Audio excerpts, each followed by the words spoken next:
Les gars, Les gars, c'est moi, on est en live. les gars, les Euh, zonards, y a que moi là? Où on est au live, putain, on est dans la deuxième émission de la zone 41, c'est impressionnant. J'espère que vous êtes très nombreux à venir ce soir, on va vous mettre le feu, il va y avoir des trucs de ouf, on vous a réservé des jeux et des trucs de folie, j'ai des invités qui sont là, ils sont fous, ils vont mettre un feu incroyable. On va avoir 3 invités ce soir, vous allez les voir, ils sont géniaux, ils sont magnifiques, ils sont jeunes, ils sont vigoureux C'est comme vrai. des étalons. c'est vrai. C'est vrai, c'est réel. vrai, on me dit Tout ce que qui c'est est vrai, réel. on me dit que c'est vrai. Donc c'est la deuxième émission de la zone 41, on est très très fiers d'être là avec vous. Et ce soir, on va parler principalement de cinéma, accrochez-vous bien, ça va être décapant tout de suite, générique. Le cinoche.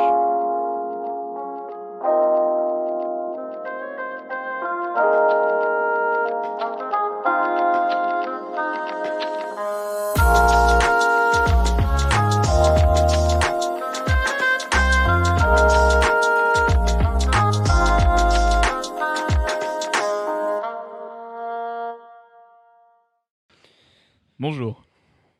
Et j'accueille le premier invité de ce soir, on est ravis de l'avoir aujourd'hui, il est tout nouveau, il est tout frais, on ne le connaît pas, c'est un inconnu total qu'on a trouvé dans la rue, et non. Coupé. T'imagines. On refait. Et c'est Paul Inguenot, Oui. on applaudit Paul. Salut Paul. Est-ce C'est que moi. ça va? Ça va. Est-ce Ça que- va mieux. Tu peux te présenter en une dizaine de mots. Ok, je vais essayer d'être concis. Du coup, je m'appelle Paul Inguenot. Je suis étudiant au LISA, un peu comme toi, à ce qu'on m'a dit. Tu confirmes? Ouais, Ok, ouais, ça je me connais plaît. un peu. Et ma foi, voilà, je suis un petit homme qui se balade dans le monde et j'aime le cinoche. Je suis au LISA et faut que dire de plus. J'ai 18 ans, je suis majeur, donc s'il y a des femmes, Oh, ça part c'est très des très hommes, vite. hein, Ça part très très Pas vite que, hein. avec Paul. tout ce qui est vivant. On a quelque chose de très palpable. Donc Paul, ce soir, comme je l'ai annoncé plus tôt, on va parler de cinéma, Mais on non. va parler des films que l'on aime en fait, et de pourquoi on aime ces films-là. On espère vous faire découvrir des œuvres qui sont pas forcément très connues dans l'esprit populaire, mais qui sont vraiment des œuvres remarquables et que vous devriez vraiment aller jeter un coup d'œil parce que vraiment c'est des choses qui nous tiennent à cœur. Donc chacun des invités va nous parler de son film qu'il a choisi, et on va vous passer un extrait, et ensuite on va parler un peu. J'espère que vous apprécierez et j'espère que ça vous donnera envie d'aller voir ce qu'on vous propose. Paul, qu'est-ce que tu nous proposes ce soir? Alors moi, C'est je quoi voulais ton juste gros coup dire, de cœur? alors moi, mon film, c'est The Lighthouse. Non, allez, vas-y. The Lighthouse, le phare en français. Je voulais juste dire, t'as dit des films remarquables. Ça, on sait pas encore, mais peut-être que ce qu'on va vous en dire vous donnera envie d'aller les voir. Tu vois ce que je veux dire? Genre, peut-être que vous allez dire, en fait, c'est de la merde ce que tu nous proposes. Mais le film que je vais comment dire, vous proposer, mais c'est bizarre, on dirait vraiment que je suis. Non, bref, on s'en bat les couilles. C'est The Lighthouse de Robert Eggers. Vous l'aviez peut-être déjà connu, il avait fait The Witch. Il est sorti en quoi, The Lighthouse, en Il est sorti en 2019. 2019, je crois. ouais, je pense. Fin 2019. Ouais, ça a été quand même assez diffusé, ça a quand même fait un plutôt un franc succès. Ça a eu si un j'ose bon dire. succès parce que je crois qu'il a eu un prix à Cannes. D'accord. Ou alors en tout cas il a bien été reçu à Cannes. Parce que Bien ça fait reçu. partie quand même des films, ou en tout cas des réalisateurs qui ont une bonne cote à Cannes. C'est ça. Donc Bonne c'est école, un quand même. jeune réalisateur qui est un peu l'étoile montante du cinéma moderne. Oh, Si je ne pèse pas mes mots, hein, je ne pèse pas mes mots. il les pèse pas du tout. Et donc pour que vous ayez un aperçu de ce film, on vous passe un extrait directement, c'est lancé.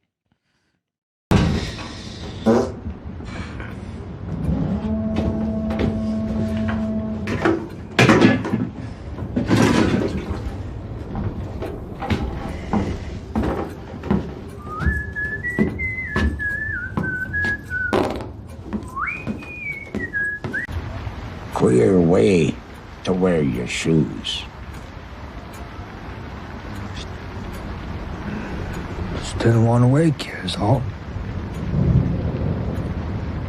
It's a long night. And such. Sun is over the yardarm. Best find some winks afore the day draws farther on. Snoring. You goddamn farts! You goddamn! Goddamn! Alors vous avez pu le constater, c'est un film à l'esthétique assez marquante. On n'a pas forcément l'habitude de retrouver ça dans le cinéma moderne, ni dans les grosses productions qu'on peut voir. Ça peut refroidir au départ, mais au contraire, ça peut aussi attirer quand on est à la recherche un peu d'une sorte d'esthétisme un peu original. Donc Paul, qu'est-ce que tu penses de cet extrait ? Je pense que cet extrait, c'est de la merde, ça représente pas du tout le film, mais le film est très bien, je vais vous en parler maintenant. Alors non, juste ce que je voulais dire, c'est que dans l'extrait, c'est un mash-up du film, c'est pas une scène, c'est vraiment, il doit y avoir un petit peu du début, un petit peu du milieu, un petit peu de la fin. Mais je trouvais que ça représentait assez bien ce qu'est le film, c'est-à-dire un film. Je vais faire rapidement le pitch sans rentrer dans les détails, parce que sinon ça n'a aucun intérêt.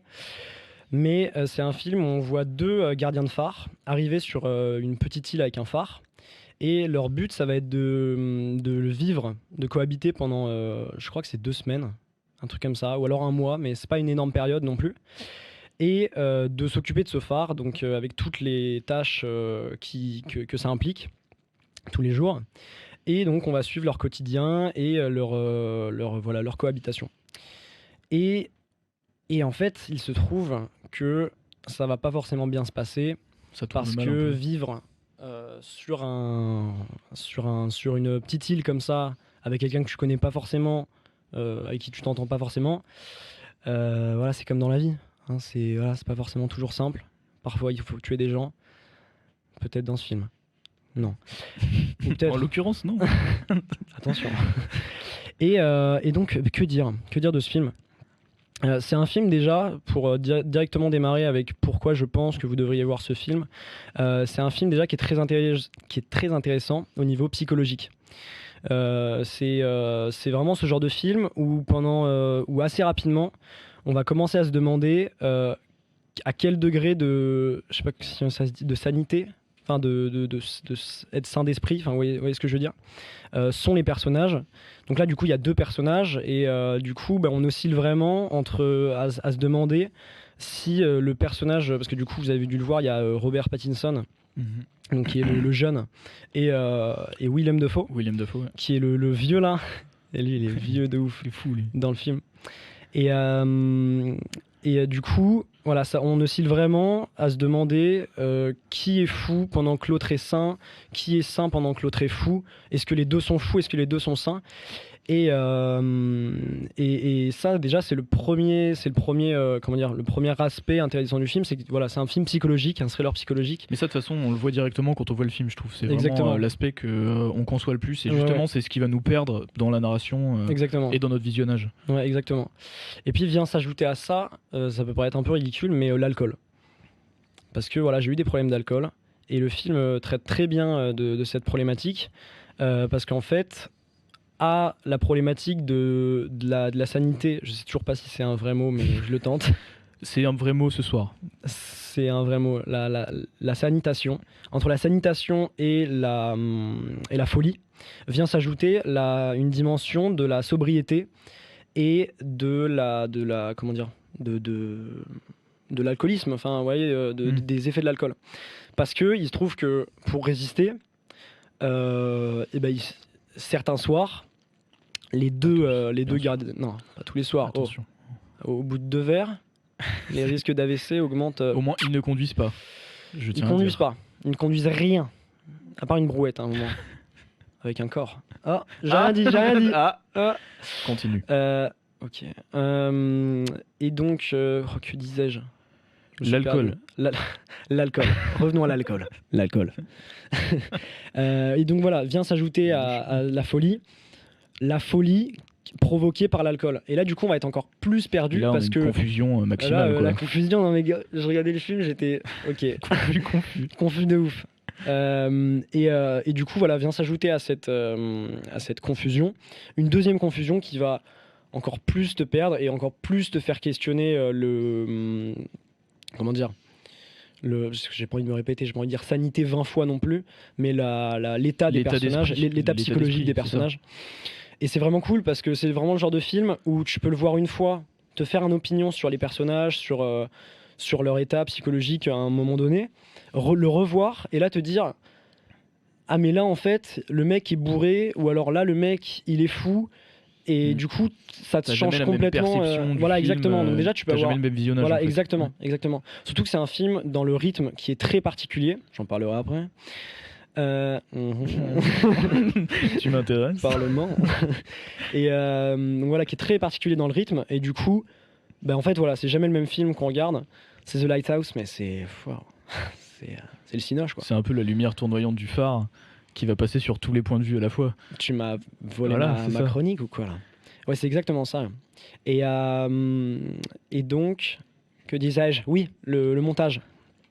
Le montage est très intéressant lui aussi, parce que au début du film, parce que je spoil pas en disant ça, mais voilà, vous avez compris que la problématique, ça va être que au fur et à mesure du film, les personnages vont être, enfin leur état psychologique va être mis à rude épreuve, et du coup aussi leur état, comment dire, leur état de sobriété va être mis à rude épreuve. Bon, ça vous l'avez compris. Et ça aussi, c'est fait par le montage, parce que au début du film, on va avoir une journée, par exemple, qui va être totalement filmée, c'est-à-dire le matin quand il se lève et qu'il y en a un qui finit la garde de nuit et que l'autre il va faire les tâches quotidiennes. Ingrate en plus un peu. Très ingrate. Bon, on parlera de ça après. On parlera de ça après. On y viendra, Des tâches mais ingrates. avec des pincettes. Hein. Parce que Si vous ça êtes peut, encore là dans ça 5 peut minutes, choquer plus d'un chacun. Attention, je préfère le dire. Et donc ce montage, qu'est-ce qu'il nous dit? C'est que du coup au début c'est très cadré. Linéaire en fait presque. Voilà, c'est très linéaire. On comprend en fait ce qui se Ouais. passe. On comprend vraiment du matin au soir. Enfin voilà, on peut faire un résumé de la journée.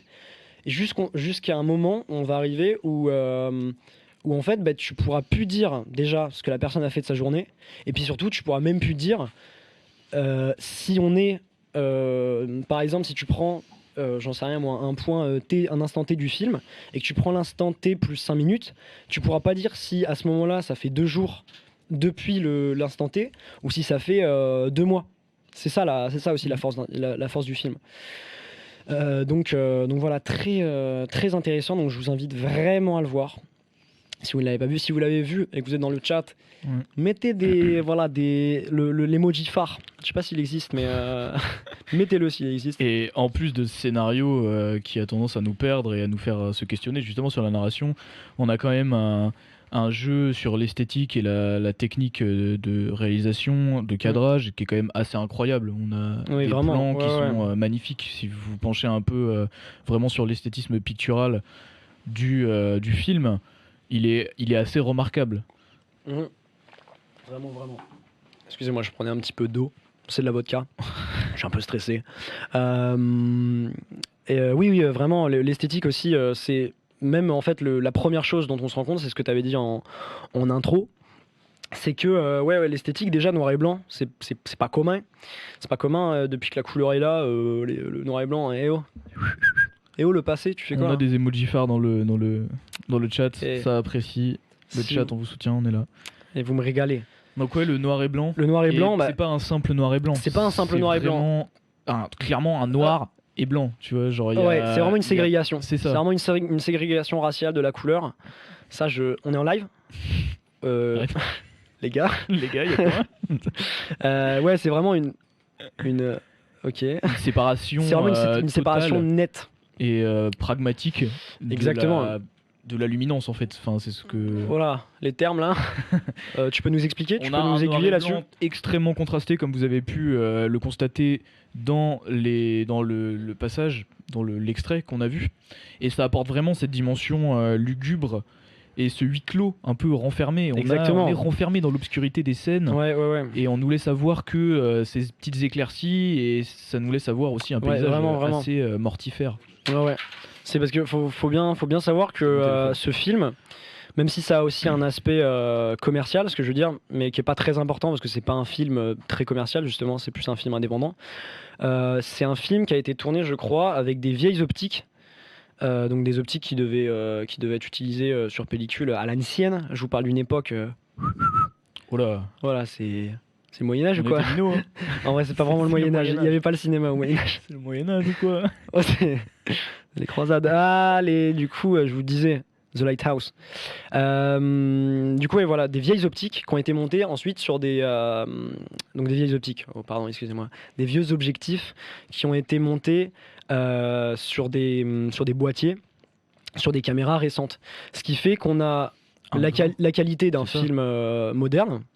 Ça, jusque-là. Et les mouvements, enfin vraiment, on a. Voilà, du exactement. numérique, Ouais, voilà, mais voilà, avec c'est ça. des optiques. Voilà, mais avec vraiment une esthétique vraiment très, en fait, très peu naturelle. Très peu naturelle parce que c'est des vieilles optiques et qu'aujourd'hui on tend à avoir quelque chose de photoréaliste. On tend à avoir quelque chose En même temps, je trouve que quand on voit le film, on rentre quand même totalement dans l'ambiance. Oui. Dès les premières scènes. Oui, oui, non, tu mais vois. oui, ça je suis d'accord. Hein. Mais déjà, plus de calme. Et en plus, ce que je voulais dire, moi, non, c'est pas forcément, Continue. les gars, c'est pas forcément. Comment dire, c'est pas forcément que ça fait pas naturel, parce que aussi cette saturation, enfin non pas cette saturation parce qu'il n'y a pas de couleur MDR, mais ce contraste entre les noirs, mais non mais c'est vrai, T'es con. mais c'est vrai, Que des délires avec toi. que des délires, que des délires, que en des fait. délires. Je suis un délireur, attention. Non mais du coup voilà, cette saturation, c'est vrai qu'elle apporte aussi beaucoup de, comment dire, d'ancrage. En plus, En plus, le thème du bateau, on me dit dans l'oreillette, c'est un mot juste validé par la régie. merci Jean-Mi, C'est elle validé est par envoyée la régie. celle-là. Elle est géniale. Non, oui, non, mais oui, en vrai, t'as raison, je reviens sur ce que j'ai dit, j'arrête tout. Et donc, oui, donc vraiment esthétique très très intéressante, qui crée vraiment. Puis faut vraiment se dire que, comme ça fait. T'as l'impression, quand on regarde le film, on se dit, mais vraiment, ils ont tourné le truc avec très peu de lumière, parce que c'est un film qui est très sombre quand même. Et en fait, pour avoir ces effets de lumière sur des optiques aussi vieilles, il faut quand même comprendre qu'il y avait vraiment, genre, moi je pense à une scène où vous verrez, il y a pas mal de scènes comme ça où les deux personnages ils sont en train de parler, et il y a Willem Dafoe, donc le vieux, qui. Le schnock. Ouais, mais le mec, il a 40 balais ou quoi? C'est pas si vieux que ça, hein, C'est 40 balais. pas ouf, hein, ouais. Il Allez. a 140 balais, je voulais dire. Et donc le vieux schnock, il est filmé vraiment en contre-plongée, gros plan, et pour faire vraiment ressortir ces traits de Surtout que c'est quand même William Dafoe qui a un visage très Qui a particulier, très vraiment- osseux. exactement. On a un relief facial très Ouais, très c'est vraiment, appuyé. Là vraiment, il est vieux, il y a pas de doute quoi. Y a pas de doute. C'est une très bonne Tu analyse. vois, ça, Paul. tu es vieux, toi. Eh, t'es vieux ou quoi là? Bah oui. Bah, ouais. Allez, ciao, hein. Bonne journée. Hein. Donc ouais, vraiment, et il faut vraiment se dire que le mec, je pense qu'il avait un spot dans la gueule. Bon alors vraiment avec un angle et avec des fils de couleur, hein. Mais vraiment pour faire ressortir ça, je pense que, enfin, c'est pas forcément sur le visage, mais c'est plutôt genre sur l'esthétique et sur les endroits qu'il voulait mettre en valeur.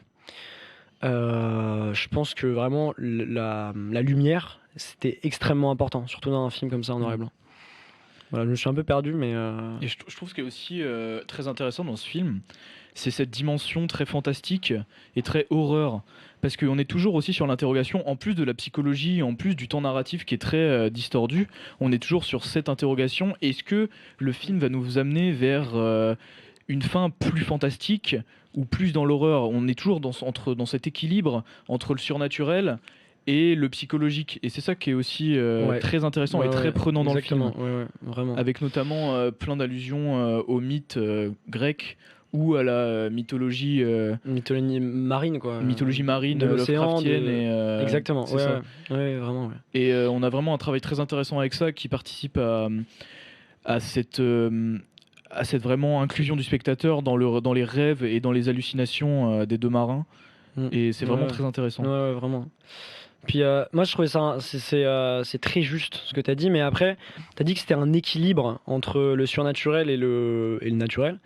Mais je dirais plus que par rapport à l'équilibre entre la sanité, enfin, bon, c'est capté, La sanité. la sanité, la sanity et la folie. Là, on a vraiment, avec ça, on a vraiment un équilibre où on est 50-50 pendant tout le film, où on a. Voilà. Allez, du coup, on a voilà, la moitié du film, on sait pas s'ils sont fous, la moitié du film, on sait pas s'ils sont sains d'esprit. Là, je pense que c'est quand même plus des clins d'œil. Là, c'est que c'est quand même beaucoup moins fréquent.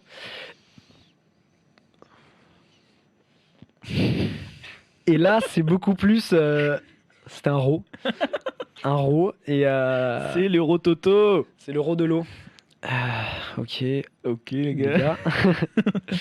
gars. Non, du coup, ouais, là, c'est beaucoup plus, comment dire, des clins d'œil, des petits rappels sur ça, parce que quand même, dans 90% du film, c'est réel. C'est réel ce qui se passe. C'est-à-dire que c'est vraiment deux gardiens de phare qui sont sur un rocher, qui se font chier et qui doivent cohabiter. C'est 90% de ça, même 95%. Et c'est vrai qu'il y a genre 5% du reste où tu as vraiment des petits moments et qui sont en plus vraiment très entrecoupés, comme j'ai dit dans le montage, qui quand même font interroger le degré en même temps de sanité et de folie. Hein. Ça rejoint aussi ça. Parce que quand même à sa sortie, le film était présenté comme un film d'horreur principalement. Oui, alors après, c'est toujours un peu le problème avec les films d'horreur, c'est qu'à partir du moment Toujours un peu le où. problème. Ouais. Mais de toute façon, Mais c'est. bon, vas-y, on arrête là. C'est bon. Ça m'a saoulé en fait. Non, mais oui, parce que dans les films. Moi, je t'ai clairement coupé. Tu peux continuer C'est que toujours un t'allais peu le dire problème avec les films d'horreur. Bah oui, putain. Non, mais genre, c'était quand même présenté au grand public comme un film d'épouvante et fantastique. Donc, Ouais. est-ce que toi, tu l'as perçu comme étant totalement une part annexe du film, se concentrant plus sur vraiment la psychologie des personnages, mais est-ce que au contraire, le réalisateur a pas voulu inclure cette part de fantastique dans sa narration directement ? Peut-être que c'est juste ton interprétation qui l'a fait se détacher Ouais, de oui, la ouais. narration, tu vois, mais peut-être que vraiment, dans l'esprit du réalisateur, on avait une part de fantastique et on Oui, avait non, une c'est sûr. intervention directe du c'est paranormal sûr, ouais. Ouais, dans ouais. le film. Ouais, je pense. Moi, je faisais juste la remarque par rapport à la proportion. Tu vois, c'est-à-dire qu'on n'a Ouais, pas, je vois. on n'a pas 50% C'est du ça, on n'est film pas un film, c'est où plus- ouais, c'est ça. c'est réaliste et 50% du film où les mecs ils sont en train je sais pas, de nager avec des sirènes, parce qu'il y a des sirènes dans Il y le a des film. sirènes. Il y a des sirènes, non mais c'est quoi ça? Des sirènes Et de c'est en fait, bateau. c'est que je pense qu'on peut quand même prendre Cringe. le film plus comme une sorte de thriller Exactement. psychologique Thriller. qu'un film Bitch. d'horreur d'épouvante fantastique en lui-même, même si il peut avoir ces aspects-là. Ouais, et puis même si c'est un peu toujours faux de dire ça, parce que c'est plus une partie du genre, mais on peut aussi le ranger dans les films d'ambiance, c'est-à-dire des films qu'on trouve Que tu beaucoup. mets derrière en soirée. Ouais, non, vraiment, tu sais, non, juste derrière, j'ai mis J'ai The mis- Lighthouse. C'est pour s'ambiancer. t'inquiète. Non, mais t'inquiète, mec. Oh, on arrête là parce que c'est trop marrant. Non, vraiment, du coup, voilà, film d'ambiance où la tension va être apportée par un tout. On n'a pas comme dans les. C'est pour ça que ce que je disais tout à l'heure, c'est que quand on le met très facilement dans la case des films d'horreur, on se dit, bah, je vais avoir peur en le voyant. Et vraiment, quand vous le verrez, d'ailleurs, ça c'est un Voyez-le. vrai bon truc, mais voyez-le. T'attends quoi? Fais-le. Éteins le live. Non. Eh bien non. Ralentis là. Ralentis. Enlève ta souris. C'est tout. Et donc tu Enlève-la. trouves que en ce moment l'industrie du film d'horreur Oui. est un peu controversée par rapport à ça? Un peu, oui. Un peu, Est-ce que mon ça neveu. t'énerve? J'en ai gros sur Est-ce la qu'il en patate. aurait pas gros sur la patate? Allez.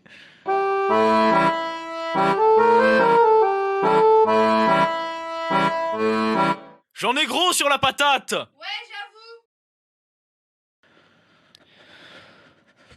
Effectivement. Oh, le coup de gueule qui va pousser là. Alors Paul, qu'est-ce que t'en penses de l'industrie du film d'horreur en ce moment? Qu'est-ce qui te fait chier?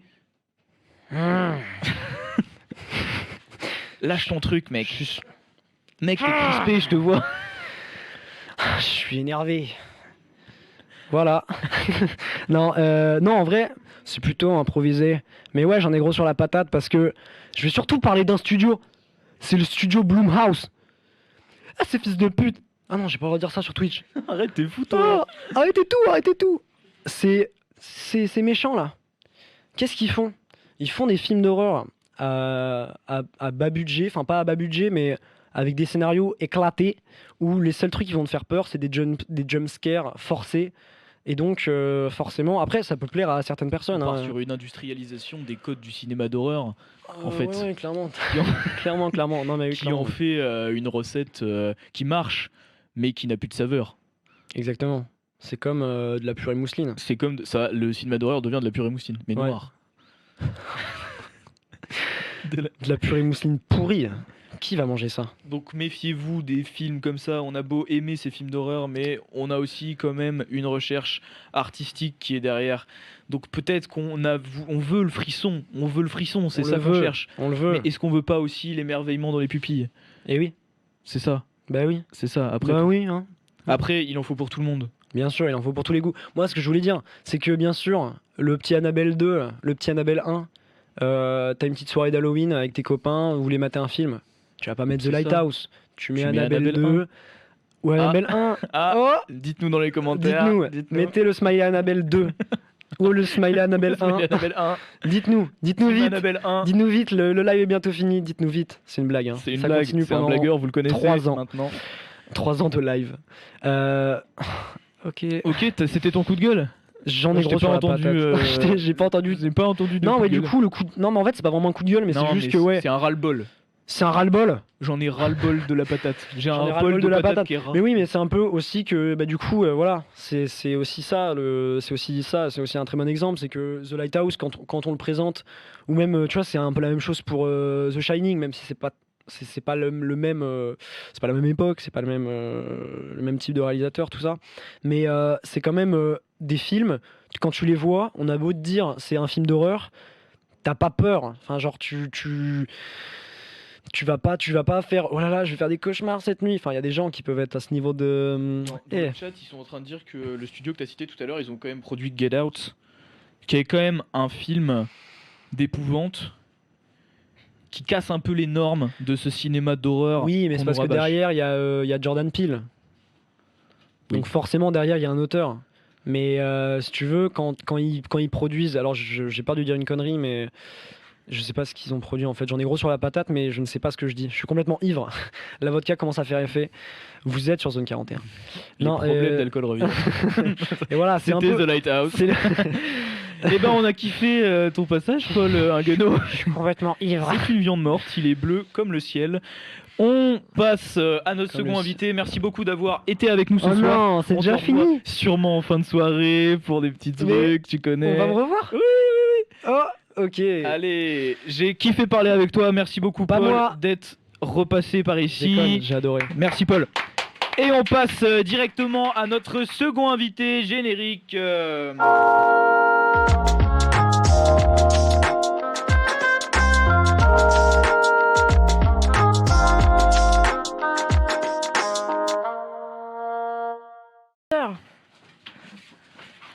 Et la nouvelle invitée, c'est gênant, j'arrête tout de suite. On a un nouvel invité, que dis-je, une nouvelle invitée, car en face de moi, j'ai Louise Blanchetot. Bonjour Louise. Salut, Bonsoir. Victor, ça Bonsoir. va C'est vrai, salut, c'est vrai qu'on se connaît un peu quand même maintenant. Tu peux, relativement. Est-ce que ça va bien? Tout va bien. Tout va bien. Est-ce que tu peux te présenter rapidement, Louise? Alors, moi, j'ai l'honneur et le plaisir d'être dans ta classe. C'est-à-dire Wow. que je suis en BTS audiovisuel, option image, en 2e année. Et c'est à peu près tout. C'est ça, on se marre bien. Absolument. Et on est avec les créateurs de cette émission. C'est ça. SO au passage, On quand est même. très fiers d'être ici. Donc toi, ce soir, tu es venu nous parler non pas d'un film, mais d'une série. Une série exceptionnelle, si je puis dire. Attendez, on a un petit Problème de sondier. C'est bon Ah yes. Ah. Non pas- Donc ce soir, Louise, tu vas nous parler non pas d'un film, mais d'une série, une série qui est vraiment remarquable, notamment dans le milieu des séries qui, comme je pense que ça rejoint un peu ce que disait Paul, a tendance à avoir des codes très forcés en ce moment. Enfin, on retrouve quand même les mêmes produits qui sortent, Ouais. alors que cette série-là, même si elle date pas non plus trop dans ce moment, ça a quand même un peu d'âge maintenant. Quelques années, ouais. C'est quoi? C'est 2015 à 2019. ouais. Ah oui, donc ça va Donc en ça vrai. va, Ça va ouais. en vrai. Ouais, donc c'est vraiment une série qui est assez incroyable dans sa réalisation, qui est assez incroyable dans sa mise en scène, dans son mise à l'image et dans son écriture aussi, puisque c'est Absolument. assez fou. Je vais y Donc venir. cette série s'appelle Mister Robot. Je sais pas si vous connaissez. Louise, est-ce que tu peux nous la présenter rapidement? Est-ce qu'il va y avoir un court extrait avant Ouais, ou- il va y avoir. Bah après, présente-la rapidement Ok. pour que les gens aient un. Pour présenter rapidement et globalement, ça va peut-être pas paraître un résumé assez flou et peu envieux, mais c'est l'histoire d'Elliot Anderson qui est un informaticien et il va faire la rencontre d'un hacker qui s'appelle Mr. Robot qui va l'enrôler dans une société qui s'appelle F-Society. Voilà, globalement. Et ça dure 4 saisons qui sont maintenant finies. Donc la dernière est sortie en 2019. C'est ça. Pour mieux vous rendre compte de la série et vous donner envie en plus, on vous passe directement un extrait. Bon visionnage.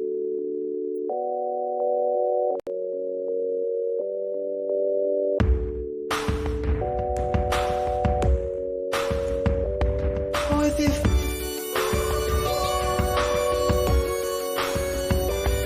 with your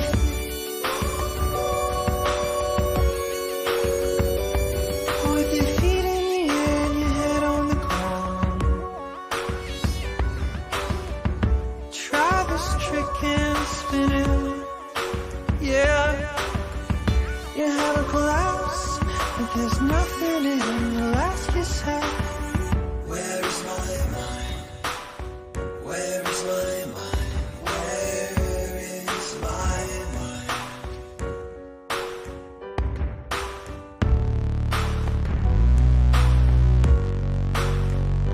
Way out in the water, see it swimming.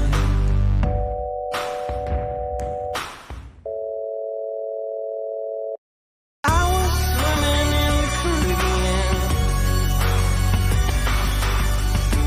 Animals were hiding behind the rocks, except for the fish.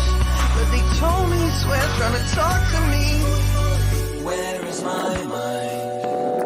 Where is my mind? Where is my mind?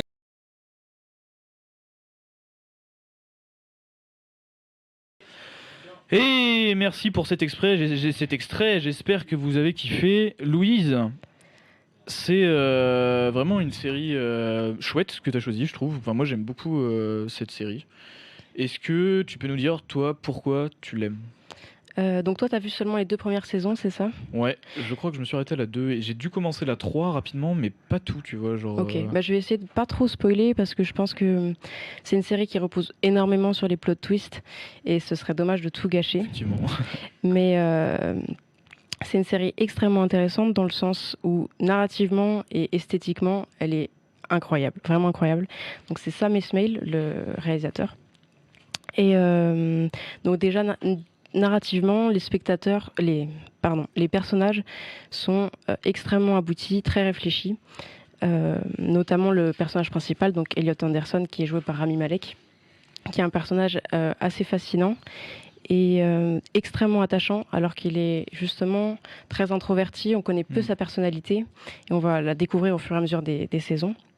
Mais c'est un personnage qui déjà se démarque par sa différence par rapport aux autres, et c'est sur ça que la série joue énormément. Et ensuite, il y a d'autres personnages que je pourrais pas trop nommer sans trop spoiler. Mais il y a notamment Mr. Robot qui est extrêmement mystérieux, donc le chef de l'organisation F-Society. Et voilà, globalement, les personnages sont extrêmement aboutis. Ensuite, au niveau narratif, c'est très intéressant parce qu'il y a une notion de lutte des classes, je dirais. Il y a tout le temps ce comparatif le 1% de la population qui a tous les pouvoirs, tout l'argent, etc., par rapport au reste du monde. Et donc, le but de Mr. Robot et de Elliot, ça va être justement de combattre cette inégalité. Et c'est le but de F-Society. Et c'est peut-être un thème qui peut paraître cliché, etc., mais il est extrêmement bien traité et on en comprend très bien les enjeux. Et ensuite, je dirais que visuellement, c'est un plaisir immense. C'est fou. On en a pu voir dans le court extrait, justement, mais c'est vraiment extrêmement beau. Et la réalisation est extrêmement travaillée dans le sens où elle brise de nombreux codes. Notamment celui, par exemple, je pense que tu vois, celui de mettre l'air dans le sens de la direction du regard. Quand on fait un cadre, on met généralement l'air dans le sens où l'air, c'est l'espace de vide, oui, en gros, qui reste dans le cadre ensuite, voilà, sur l'image. Et par à rapport au chaque fois, personnage. dans Mr. Robot, c'est coupé à l'inverse. En fait, le personnage regarde le bord du cadre et c'est assez perturbant au début dans les premières saisons. Au fur et à mesure, on s'y habitue, mais c'est ce qui démarque beaucoup la C'est série, ça. je trouve. Des cadrages totalement décentrés et qui C'est ça. respectent pas du tout les règles du cinéma classique en Voilà. fait. Et ça brise ce code qui est pourtant un gros fondement, je pense, du cinéma. Ensuite, le chef opérateur, c'est Todd Campbell, et il faut savoir qu'il est aussi le chef opérateur de Stranger Things, ce qui est assez fou parce D'accord. que les deux réalisations sont extrêmement différentes. Il y a à chaque fois, il y a un code extrêmement marqué pour les deux. En fait, elles se distinguent extrêmement, notamment par la lumière et par les cadrages. Donc, on voit que le type a quand même une certaine aisance dans la réalisation et peut se Il a de la permettre de ressources. faire. C'est ça, exactement. Il peut se permettre de faire des choses extrêmement différentes. Et c'est cette réalisation qui, tout au long des 4 saisons, va être bluffante. Il y a notamment des épisodes qui sont réalisés d'une manière extrêmement... c'est un peu un cinéma de genre à certains moments, dans certains épisodes. Par exemple, il y a un épisode qui est entièrement en plan séquence. Il y en a un autre qui est totalement muet, alors que le spectateur s'en rend pas compte. C'est vraiment à la fin où on se rend compte qu'en fait, on n'a pas entendu une seule parole de tout l'épisode. Il y a un autre épisode où c'est comme une pièce de théâtre, et c'est au point que il y a carrément des cartons pour marquer les actes, des choses comme ça. Et c'est justement ça qui est hyper intéressant, c'est tous ces clins d'œil au passif du cinéma, en fait. Voilà. C'est vrai qu'on explore vraiment bien cet univers. Moi, j'ai aussi l'épisode en tête où ils sont en 4/3 dans la voiture, en mode un peu film des années 50. Ça m'avait pas C'est mal ça, marqué aussi. ce côté sitcom. Ouais, c'est ça, ils réexplorent plein de genres, mais en même temps, c'est pas fait par hasard, c'est pas juste des clins d'œil balancés au hasard. Je trouve Oui, que c'est quand même, vraiment, ça participe à la narration et ça explore aussi la psychologie du personnage et son approche notamment à la drogue et à tout ce qu'il peut vivre et à son état mental en fait. C'est ça C'est aussi. ça. C'est vraiment Sam Esmail, il peint vraiment un paysage émotionnel, et chaque personnage a vraiment des particularités. Ils ont tous quelque chose d'extrêmement approfondi. On a notamment un personnage principal, je vais essayer de pas spoiler, mais qui a un double rôle. Enfin, beaucoup de personnages qui ont des identités doubles, et c'est extrêmement intéressant sur le plan psychologique de travailler les personnages de cette manière. Et ça tient la route, vraiment, sur les 4 saisons, ça tient la route. Ouais, vraiment. Beaucoup de spectateurs trouvent que les saisons 2 et 3 se perdent, mais en fait, peut-être qu'au premier visionnage, ça perd un peu le spectateur, mais il faut les revoir pour comprendre à quel point c'est bien ficelé, en fait. Le Sam Esmail, il sait exactement où il va. C'est ça aussi qui est frappant, Et c'est la complexité de ces personnages et tu t'as toujours les mêmes personnes genre sur les 4 saisons. C'est ça qui est fou, c'est que c'est vraiment un réseau de personnages plus que juste une série ou d'un groupe principal qui va rencontrer différents personnages secondaires qui va les faire évoluer. Là, c'est vraiment un ensemble qui marche ensemble. C'est un ensemble et qui évolue tout du long. Vraiment, on reste pas fixe et on apprend de plus en plus de choses sur chacun. Et c'est ça qui est intéressant. C'est pas juste un cliché. C'est justement l'évolution des personnages. C'est très intéressant, et surtout le final est bluffant. Vraiment, c'est difficile de terminer une série en général. Et là, pour le coup, c'est extrêmement bien fait. C'est notamment des musiques comme celle de M83 qui appuient vachement justement ce final bluffant. J'ai pas envie de spoiler, mais vraiment, le spectateur est ravi. Un plaisir quoi. fou. Là. C'est ça. Tu devrais regarder. Oui, je pense que je vais m'y remettre effectivement. Mais ça fait pas longtemps en plus. En fait, j'avais commencé la série plus jeune, je devais avoir 12-13 ans. Et je pense que j'avais pas assez bien compris les enjeux et la narration, parce que c'est quand même complexe. C'est assez complexe, oui. Quand tu y penses, niveau des points de vue, même quand tu disais la réalisation qui change assez souvent de méthode, de technique. Donc, je pense que dans un sens, ça parle déjà à des initiés du cinéma. ouais. Parce que justement, il y a tous ces genres différents. Et il y a en plus de ça une narration complexe. Donc vraiment, il faut avoir un certain passif pour s'en approcher, je pense. Pour pouvoir l'apprécier comme il faut, en fait. Ouais, je suis assez d'accord. Et je pense que j'étais trop jeune pour comprendre au début, pas forcément pour comprendre, mais pour vraiment prendre du recul et envisager toutes les possibilités narratives qu'il nous offrait en fait, et vraiment m'imprégner de la série quoi, par rapport à justement tous ces plot twists dont tu parles, qui sont quand même assez incroyables, et si t'arrives pas à en comprendre un, tu perds tout de suite le fil du truc. C'est ça. Et quand je parle aussi de passif cinématographique, il y a énormément de références à Fight Club, Matrix, etc., qui sont déjà des œuvres un peu complexes, dans le sens où au niveau psychologique, il y a un gros travail. Et oui, c'est vrai que le parallèle avec Fight Club est immense. C'est Mr. Robot comme Fight Club, une énorme critique de la société actuelle, quoi. Mais pas de façon cliché, beaucoup plus réfléchie, je trouve. Oui, c'est ça. Et puis c'est aussi une critique de la société, mais en mesurant les enjeux. On n'a pas un côté blanc, un côté noir non Oui, plus. voilà. Et on a des personnages dans les deux camps. C'est ça aussi qui est intéressant, je trouve. C'est que on a des personnages qui sont controversés et des deux côtés de ce monde justement qui est partagé. Et on voit dans leur évolution qu'on ne peut pas vraiment choisir un camp à proprement parler, en fait. C'est ça. Et on finit par avoir une empathie pour les personnages les plus haut placés, parce qu'ils restent humains finalement. Il y en a certains qu'on déteste, effectivement, mais aussi en bas de la société, il y en a d'autres qu'on déteste aussi. Donc il y a aussi, oui, ce côté... tout est gris en fait. Enfin, il n'y a vraiment pas de noir et blanc comme on pourrait le voir dans d'autres œuvres cinématographiques où justement c'est trop cliché, quoi. Ouais, je vois ce que tu veux dire. Et je crois qu'en plus la série est quand même assez renommée pour son originalité technique et son innovation en fait presque dans la réalisation. Vraiment, on a ces plans marquants, mais je pense que rien qu'en voyant l'extrait, qui d'ailleurs l'extrait, c'est pas issu de la série, c'est un montage qu'on a trouvé sur YouTube, c'est pas nous qui l'avons fait, vraiment, c'était pour vous montrer à peu près en dynamisant le tout. Et on voit directement, je pense qu'on est directement frappé par l'image, même si on n'a pas forcément cet œil pour le cinéma. Je pense que directement, on voit qu'il y a quelque chose. On a basculé dans une autre forme de picturalité, je pense. Tu fais bien de parler de ça, je pense, parce que je pense que le cinéma tend vers ça. C'est ce qu'on appelle, je pense, le réalisme émotionnel. C'est-à-dire que c'est plus un réalisme qui dépeint l'ensemble de façon... comment dire ? Là, l'objectif, c'est pas de montrer la réalité comme telle, c'est plutôt de montrer la réalité dans la tête des personnages. Et c'est pour ça qu'il y a certaines fois des éclairages complètement abusifs dans les couleurs, dans les plans, etc. Des choses qui arrivent pas dans la réalité, mais conviennent bien plus à la pensée du personnage, à son âme, à ce qu'elle ressent. Et je ferai un petit clin d'œil à Terre Perrault pour ça, d'ailleurs. Monsieur, si vous nous regardez. Ouais, je suis entièrement d'accord. C'est vraiment une série très forte et très agréable. Il peut y avoir des longueurs des fois. Il faut quand même s'accrocher pour poursuivre parce qu'on a vraiment une écriture ultra détaillée qui peut des fois paraître un peu compliquée, surtout si on n'est pas habitué à ce genre de film un peu plus. Il y a quand même beaucoup de dialogues, on a quand même beaucoup d'interactions entre les personnages. Certains dialogues peuvent même avoir des dimensions philosophiques parfois, donc il faut quand même s'attendre à quelque chose d'assez c'est assez dur à suivre, conséquent à suivre, c'est ça.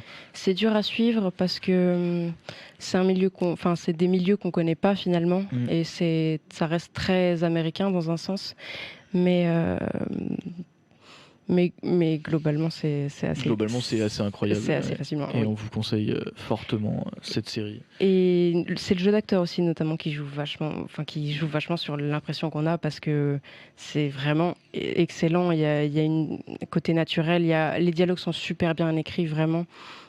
Il n'y a jamais de choses qui sonnent faussement. Et on a vraiment l'impression d'être dans les personnages.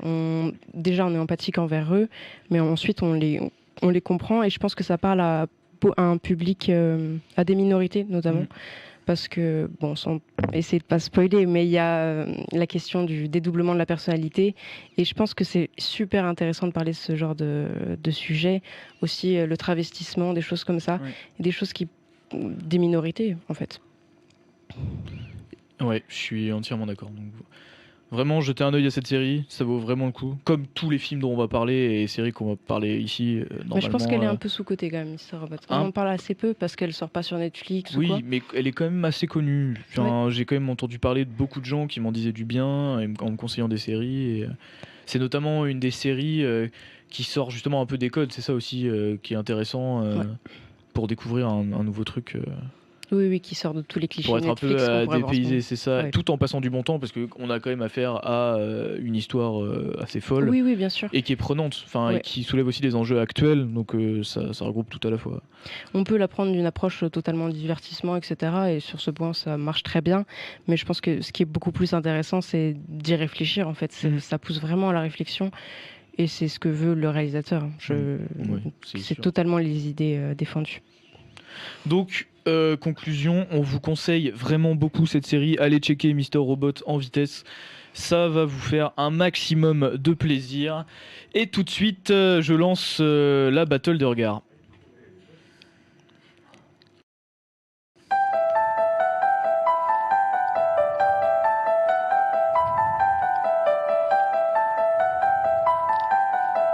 J'ai soif.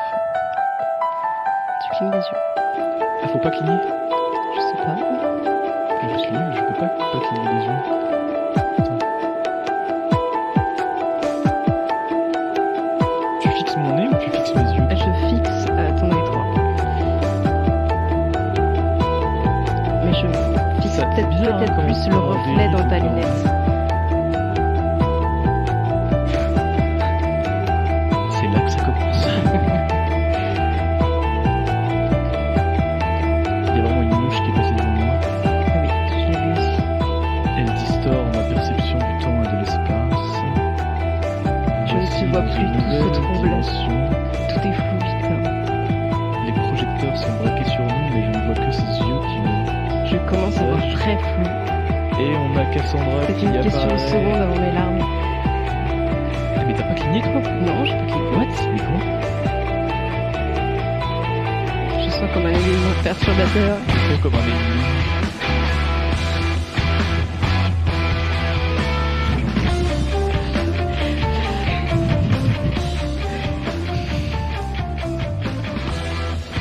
C'est plus long que ce que je pensais en fait. Hein. Vraiment. Ce que fait la réalisation pour l'instant. Ouais. Est-ce qu'il fait des go fast entre nous Si seulement il y avait des gros zooms sur les yeux, genre. Ouais, Genre, attends, c'est ça, exactement. non mais c'est pas une question de film. Non, mais je l'aurais chill. Jamais de chill. Ah ouais. Mais moi j'arrive pas à pas cligner, genre sinon je tiendrais littéralement 2 minutes. Enfin même pas une. Même Cassou, elle est fébrile. Ça va être plus long que le joke de papa tout à l'heure. Quand même plus drôle. Mais...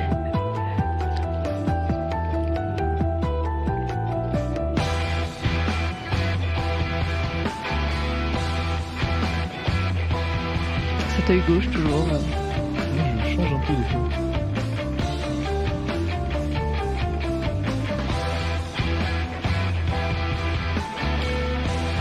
Ah, on essaye de gratter du temps. On essaye de gratter du temps. Il y a vraiment la bouche qui est On là. pense qu'à l'audience de toute façon.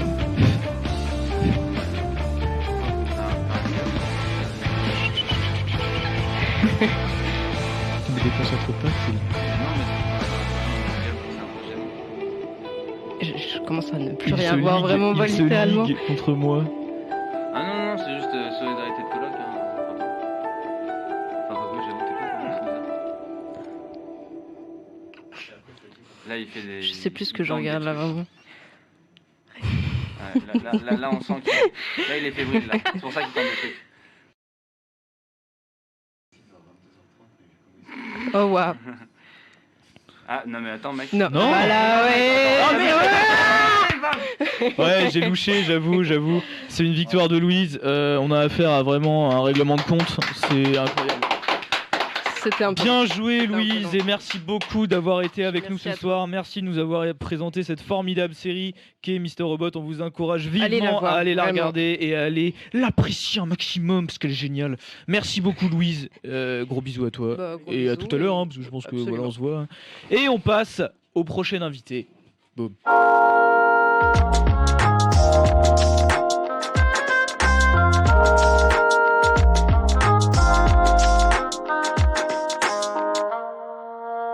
On est de retour après cette transition qui a duré moins de 10 secondes. En effet, c'est mon troisième invité qui est en face de moi. Ce troisième invité, on l'adore. Il fait aussi partie de l'équipe technique. Vous avez sûrement déjà dû le voir. de nombreuses fois, notamment pendant un joke de papa légendaire de la dernière fois. Ce troisième invité, je suis vraiment heureux de l'accueillir ce soir. Et c'est Tony Trépon. Comment ça va, Tony? Parfait. Je Parfait. suis prêt à casser mes meilleures blagues. C'est Mais vrai. pas pour maintenant. Faut teaser un peu. On attend, c'est ça, ça va arriver. Tony, tu viens nous parler de la troisième œuvre de cette soirée. Troisième œuvre qu'on vous encourage à aller regarder. Œuvre très compliquée à choisir. C'est ça, très compliqué. Tu as galéré à choisir, mais je pense que ça fait aussi partie de ton goût pour le cinéma. T'aimes tellement de choses différentes que C'est c'est surtout que j'ai compliqué de essayé par choisir rapport à mes exactement. compères de prendre quelque chose de relativement différent et d'amener ça sur un sujet de conversation qui est un peu entre guillemets oublié dans le cinéma actuel ou dans la manière qu'on a de faire même nous des projets en tant que personnes amatrices. Et je pense que ça de parler de ce film-là pour ouvrir sur ces sujets-là. Ok. Donc le film qu'il va nous présenter ce soir et que vous allez pouvoir découvrir découvrir en très, très global, ça s'appelle Le portrait de la jeune fille en feu. Est-ce que Tony, tu peux nous en dire un peu plus? Oui, alors c'est un film qui a été réalisé par Céline Sciamma avec Adèle Haenel et Noémie Merlan et qui a été grandement récompensé, qui est très connu notamment à l'étranger. Donc c'est un film français qui a réussi à passer outre toutes ses frontières et à se faire connaître à l'international, notamment parce qu'il y a beaucoup de personnes réalisatrices, pardon, excuse-moi Gaëtan, il y a beaucoup de personnes en réalisation qui ont voulu faire leur propre adaptation de cette histoire. Donc l'histoire est... des adaptations étrangères? Oui, alors il y a un film avec qui va sortir bientôt qui s'appelle Ammonite et qui reprend à peu près le même schéma de construction scénario en transposant l'histoire à un autre lieu, à une autre époque. D'accord. Donc du coup l'histoire du film, pour en parler très brièvement, c'est très simple, c'est une histoire, une romance entre deux personnages féminins. Donc c'est une peintre qui s'appelle Marianne, qui se rend sur une île anglaise, si je ne dis pas de bêtises, pour peindre le portrait d'Héloïse qui est destinée à se marier. Et en fait, la particularité d'Héloïse, c'est qu'elle ne veut pas être peinte, et du coup, Marianne va devoir se faire passer pour une dame de compagnie afin de la peindre et de mémoriser son portrait, donc pour son futur mariage qu'elle refuse. Et entre les deux va naître un jeu de désir très intense, et donc c'est de ça surtout dont je vais parler très prochainement. Ok, donc tout de suite, on vous lance l'extrait pour que vous en voyez un peu plus sur ce film. Bon visionnage. Je n'arrive pas à vous faire sourire. C'est comme si j'avais l'impression de le faire et qu'il disparaissait. La colère finit toujours par gagner. Chez vous, c'est certain.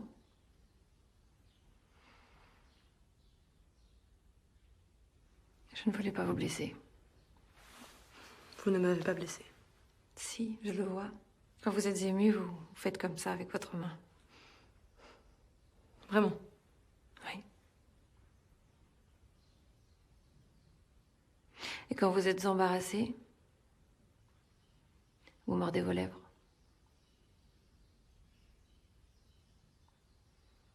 Et quand vous êtes agacé,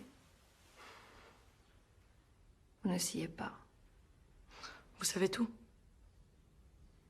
Pardonnez-moi, je n'aimerais pas être à votre place. Mais nous sommes à la même place. Exactement à la même place. Venez ici. Venez.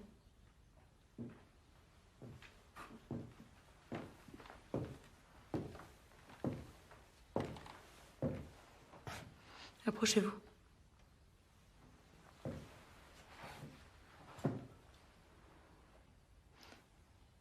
Regardez. Si vous me regardez, qui je regarde moi?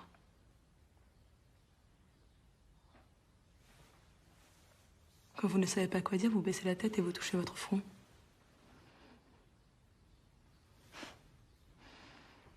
Quand vous perdez le contrôle, vous haussez les sourcils.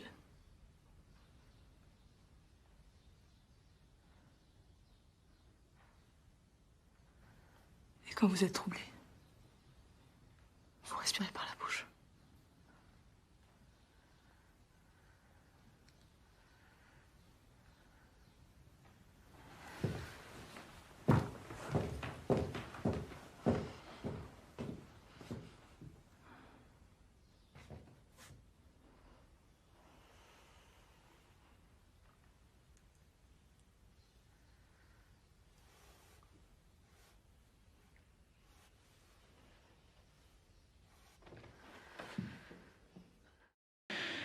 Et vous avez vu, c'est un film à l'esthétique assez frappante, je trouve, et au dialogue aussi qui montre vraiment enfin, moi, je trouve que ce film paraît intéressant quand on voit juste l'extrait comme ça. Donc, Tony, Bah justement, je t'écoute. tu parlais d'esthétique, donc c'est justement sur ce point sur lequel je veux rebondir, c'est qu'en fait, à la première vue, moi j'étais j'en ai parlé avec pas mal de personnes de ce film parce que bah déjà depuis 2 semaines, mon entourage sait que je suis obsédé dessus par rapport à un projet perso que je fais. Et en fait, ce qui m'intrigue beaucoup dans ce film, c'est de la même manière, c'est dans beaucoup de films que j'apprécie, il y a cette idée-là, c'est l'idée d'épuration de la mise en scène, mais une épuration apparente.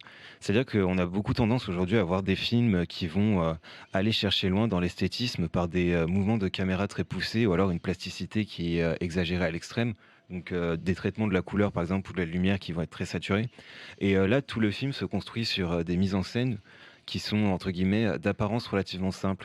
Par ça, j'entends que c'est un film qui est très récent, donc qui date de qui est sorti en salle l'année dernière, et qui la plupart de la construction des scènes, ça repose soit sur des champs contre champs ou la construction de plans fixes, avec les seuls mouvements de caméra qui puissent exister, ça va être des travelling d'accompagnement des personnages, ou alors des travelling avant, qui ont justement, pardon, un impact que je m'excuse auprès du micro, qui ont un impact que j'évoquerai plus tard.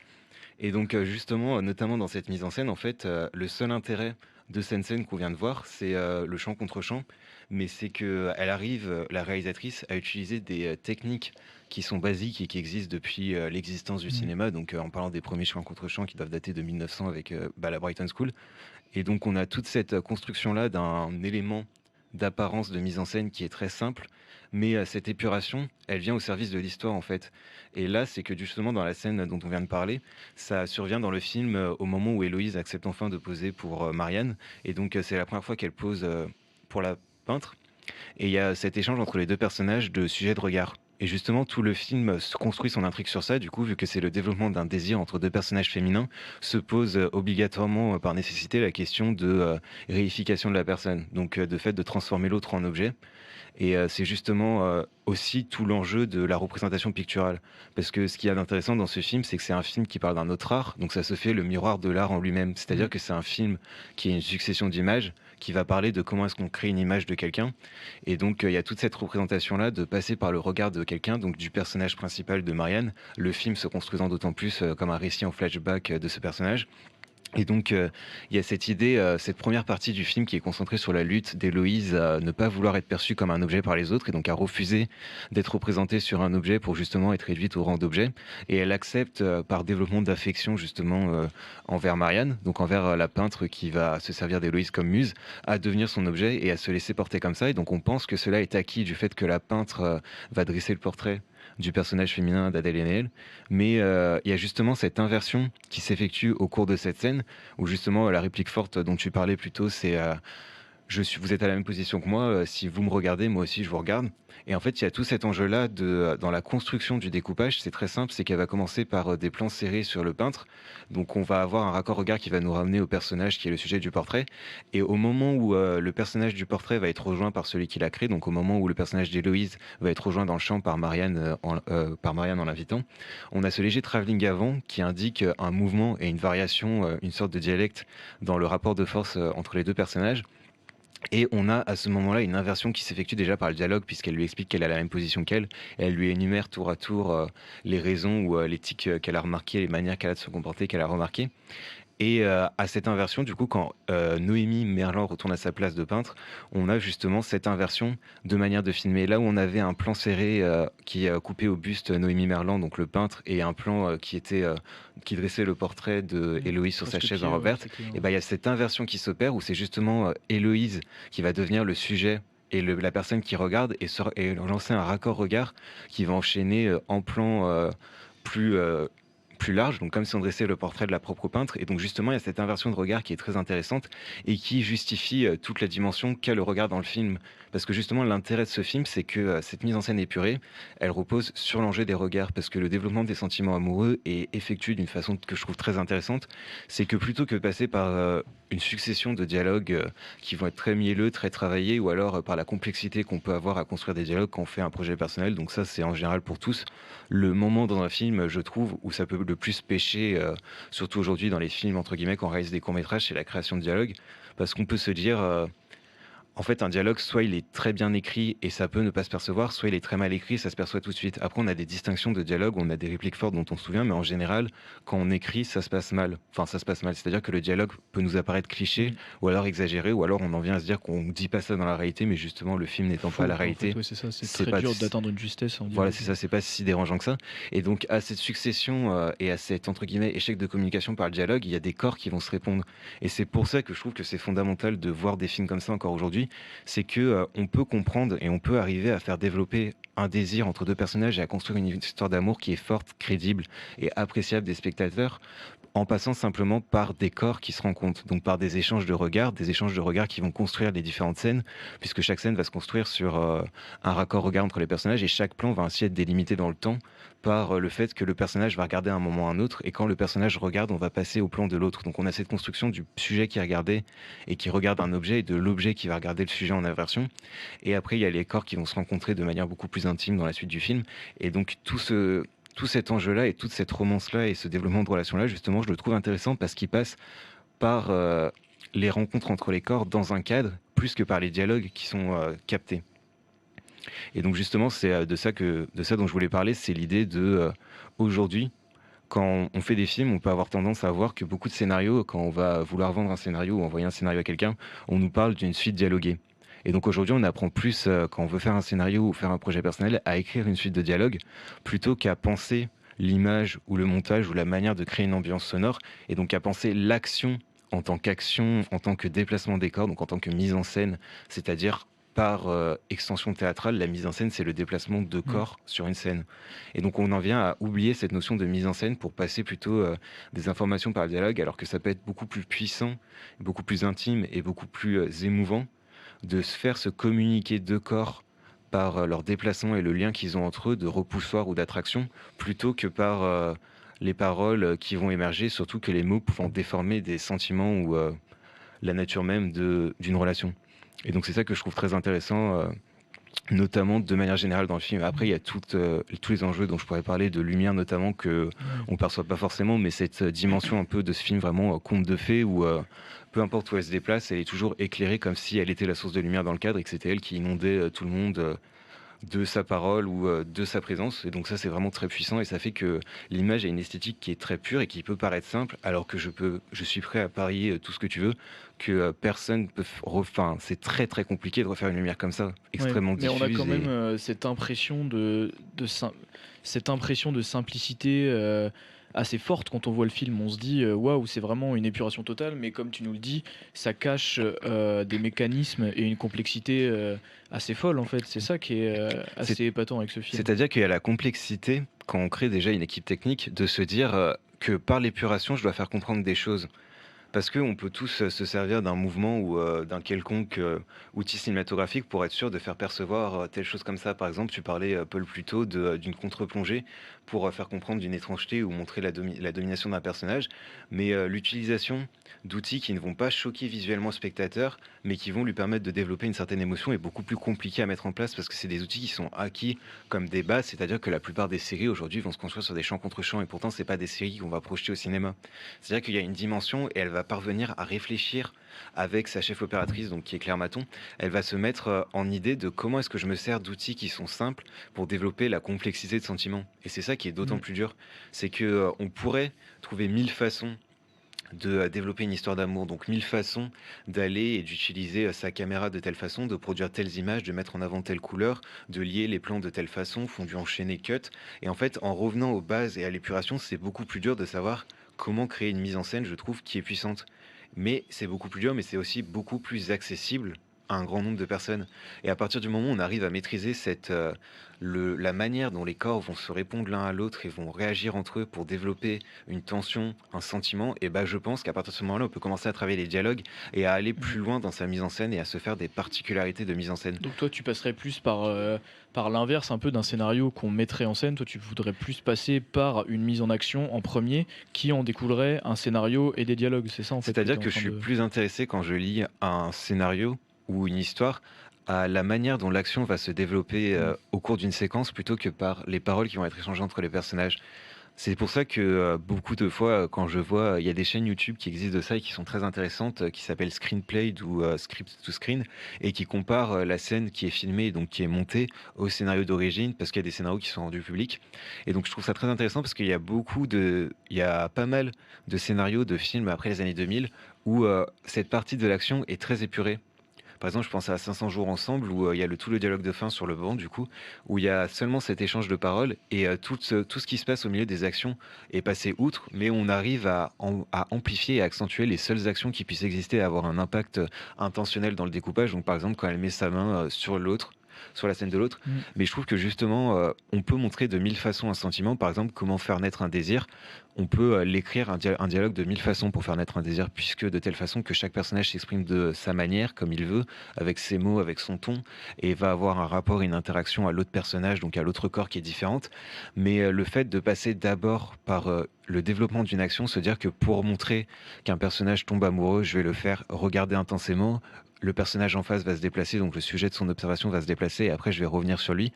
Je trouve ça très intéressant et beaucoup plus complexe à mettre en place, et s'assurer que ces actions-là sont présentes et que cette interaction des corps peut marcher entre les personnages, c'est s'assurer que le sentiment est compris et que le dialogue qui va en découler ne peut qu'amplifier ça. Wow. Waouh. Wow. Non, mais Impressionnant ce que tu viens de nous lâcher là, Tony. T'es d'une justesse assez folle et une analyse qui m'épateront toujours. On a dans le chat un plan magnifique niveau lumière, c'est quand Marianne fume devant la cheminée nue. Oui, est-ce que tu te rappelles de ce plan? Ouais, c'est en le fait, début, hein, ça, je crois. C'est un plan large de Marianne, donc si je dis pas de bêtises, elle est au centre du cadre, et en fait, le feu est au centre en arrière-plan, et elle est en avant-plan, du coup, à moitié dans l'ombre, et il y a ces deux cadres encore de représentation qui sont vierges. C'est au tout début du film, ça doit être à la 9e minute du film, si je dis pas de bêtises, où il y a les deux... Pardon. Non, mais ça, pardon, pour donner une échelle de mais ça va ou pas? Ça doit être 10... Les gars, ça doit être 10 minutes. Les honnards. Mais justement, c'est. Alors, si je dis pas de bêtises, il y a un mouvement sur ce plan. Et en fait, c'est tout l'enchaînement de ces plans-là. Déjà, dans tous les plans, au début, il y a une récurrence du feu, de telle façon que, déjà, la relation entre les deux personnages sont construits du fait que Héloïse, refusant son mariage, est caractérisée par le regard de l'autre. C'est-à-dire que Marianne l'aperçoit comme un sujet qui est foncièrement en colère. Elle le dit au début de cet extrait et elle le joue dessus. C'est facile pour vous, vous êtes toujours quelqu'un en colère, et elle s'offusque pour ça. C'est-à-dire que Marianne perçoit Héloïse comme quelqu'un qui est en colère, donc quelqu'un qui est souvent enflammé. Donc donnant le titre à l'œuvre et au titre, enfin donnant son nom à l'œuvre dans le film et au titre du film.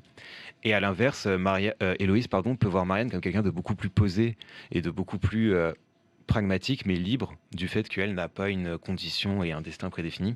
Et donc je trouve ce plan très intéressant justement parce que la mise en lumière paraît beaucoup plus facile du fait qu'il n'y a qu'une source de feu, mais il y a l'idée que quand elle éclaire de nuit, Claire Maton explique ça dans une interview pour je ne sais plus quel site, Cinémascope il me semble, ou IndieWire. Elle explique que Claire Maton, du coup, c'est la chef opératrice, donc la directeur photo, donc c'est celle qui doit s'occuper de mettre en lumière et mettre en image les idées et les intentions de la réalisatrice. Et elle explique qu'elle avait pour objectif la nuit de créer des lumières comme s'il y avait des bougies dans la pièce, donc une intimité comme ça, sans bougies. Donc passant par ce plan de feu-là, et que je pense que c'est tout autant difficile à faire que la lumière qui existe le jour, et qui, un peu comme dans une peinture classique, la lumière proviendrait du personnage et inonderait la pièce. Et donc justement, c'est intéressant cette manière de travailler la lumière et de construire son cadre aussi par rapport à la lumière, comme le ferait un peintre, d'autant plus que le sujet... Désolé pour vos oreilles. Le sujet de représentation du film, du coup, qui passe par la peinture, se dote lui-même, dans la manière de créer des images, d'une apparence picturale. C'est-à-dire que chaque plan du film pourrait être un tableau, et c'est intéressant vu que le film tourne autour d'un tableau. C'est ça qui est aussi frappant avec ce film, c'est que en le voyant, on se dirait presque qu'on pourrait faire un arrêt sur image à chaque instant et ça nous donnerait un tableau, déjà un fond d'écran, et ça pourrait être, on a une inspiration picturale folle. Enfin, je veux dire, tous les plans sont des tableaux à part entière. On retrouve vraiment une inspiration de la peinture qui est incroyable. C'est aussi lié pas mal au lieu qu'elle a choisi, qui du coup est une maison abandonnée en Bretagne, donc en France, Et même si l'action de la scène se découle en Angleterre. Et je sais qu'elles ont vraiment effectué leurs recherches de manière très incroyable. Elles sont vraiment allées dans des musées. Donc la réalisatrice et la chef opératrice, elles ont regardé beaucoup de tableaux et pris beaucoup de références pour savoir comment filmer les corps l'un à l'autre. Donc notamment étant une relation entre deux personnages féminins, elles ont eu toute cette idée de comment est-ce que je vais voir des réalisateurs qui parlent de ça ou des films qui parlent de ça, donc notamment Persona de Bergman. Donc c'est pour ça qu'il y a beaucoup de plans qui sont mis en écho entre les deux.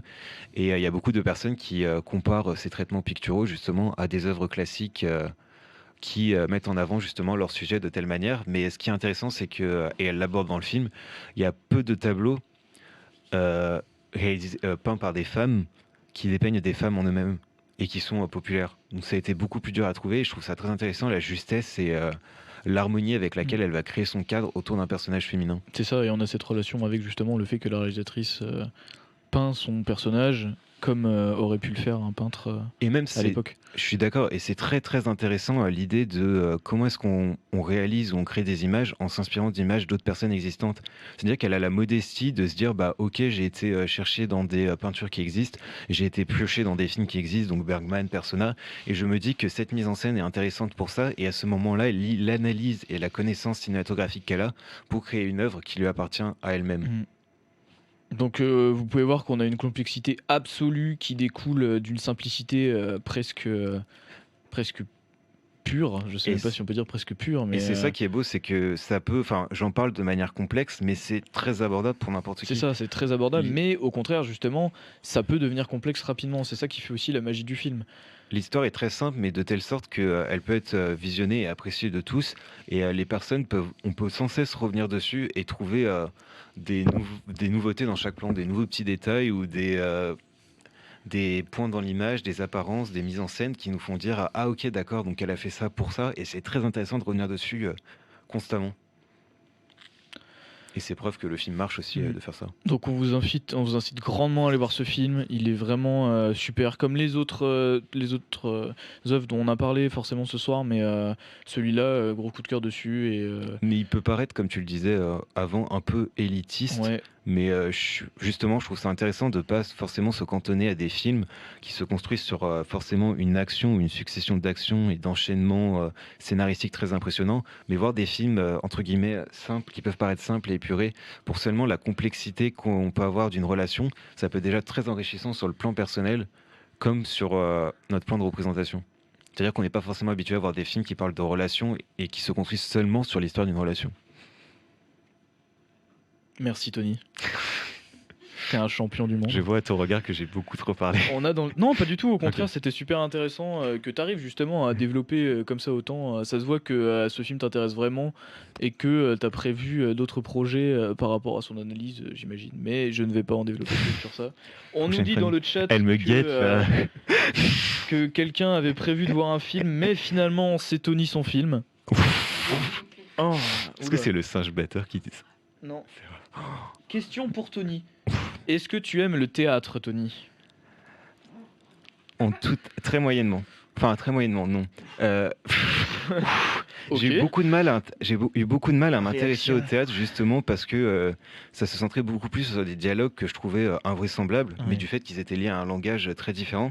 Et les premières pièces de théâtre qui m'ont vraiment intéressé, c'était les pièces de théâtre romantiques, et donc les mises en scène et en passion de personnages, notamment je pense aux pièces de théâtre de Victor Hugo. Bon, il y a eu Beaumarchais avant, qui m'a quand même intéressé avec Le Mariage de Figaro, mais de manière beaucoup plus entre guillemets contemporaine, même si ça date, c'était les pièces vraiment de romantiques, et justement cette mise en relation d'un personnage qui a un désir et qui va se confronter à d'autres personnages et qui font naître des dialogues ou des répliques plutôt, vu qu'on est au théâtre, qui s'enchaînent de manière très intéressante. Et alors j'ai commencé à aller au théâtre très très tard dans ma vie. Je crois que la première pièce de théâtre que j'ai vue, je devais avoir genre 15 ans. Mais immédiatement, j'étais frappé déjà par la manière dont vous êtes positionné dans une salle, donc vous n'avez pas un écran, donc c'est quand même relativement différent du cinéma.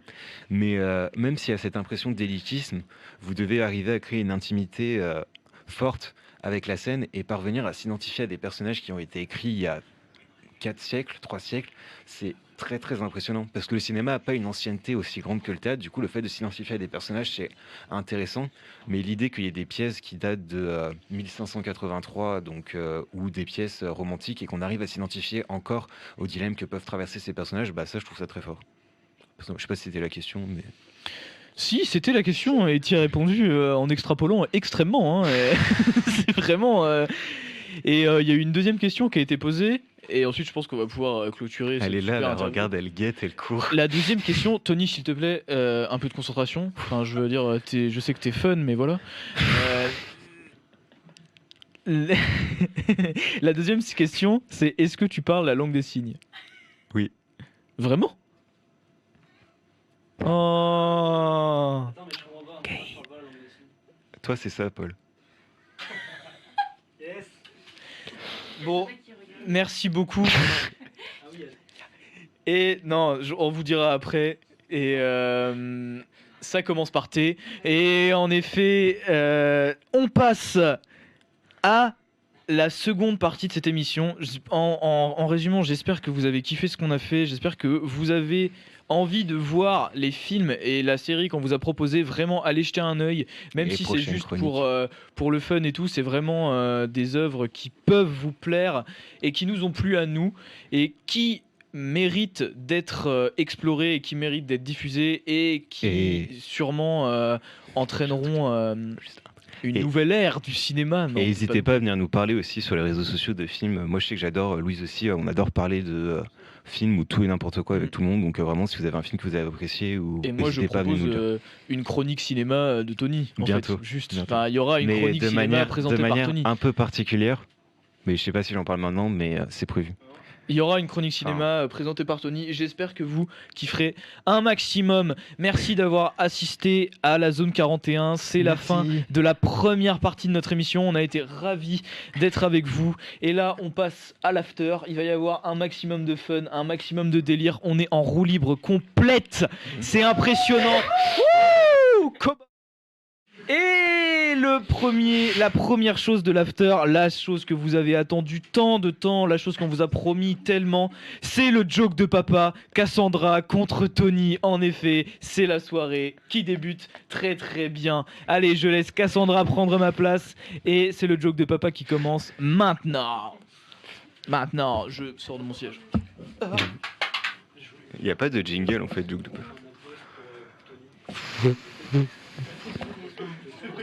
Moi, je fais un applause pour toi, BG. Est-ce qu'il y a quelqu'un T'as roulé sur mon compliment. Mais est-ce que du coup, on doit faire des blagues nous-mêmes? Mais non, mais le verre il est sous le fly du coup. Est-ce qu'il y en a un qui peut attraper le verre sous le fly? Bah, le transparent. Faites des blagues ou quoi là? Ah, c'est un verre pour deux, faites nourrir. Oui. On nous respecte.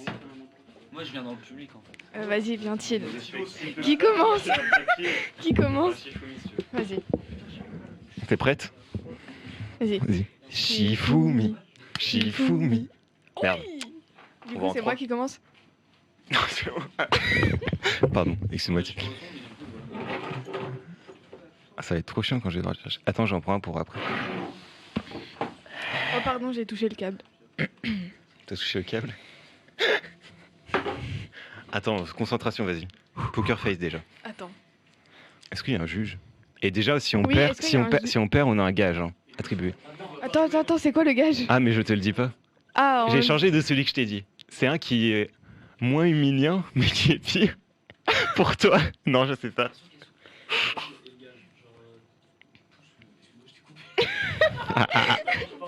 C'est vraiment la roue libre là. Bon, c'est bon, est-ce qu'on peut commencer? Est-ce que mon rire de blague va émerger? Tu sais, le rire très aigu. Allez, c'est Poker bon. face, vas-y. Mais ça va? Ah, c'est bon, nous on nous entend pas. C'est la roue libre là.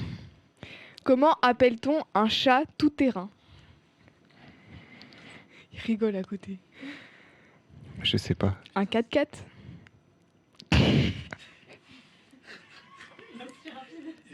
Ah, 0, Italie. Ah, je pleure. Tony pleure. C'est combien de temps qu'on doit tenir? Je sais pas. On les fait tous. Ah, c'est le premier qui rigole. On voit le verre.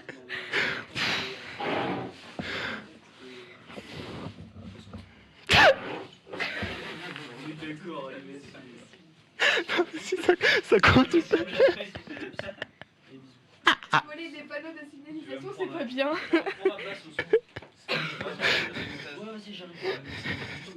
Qu'est-ce que Tony. Que crie une lampe quand elle se fait agresser? Je sais pas. À l'aide. En fait, c'est pas la blague qui me fait rire, c'est le rire de Tony.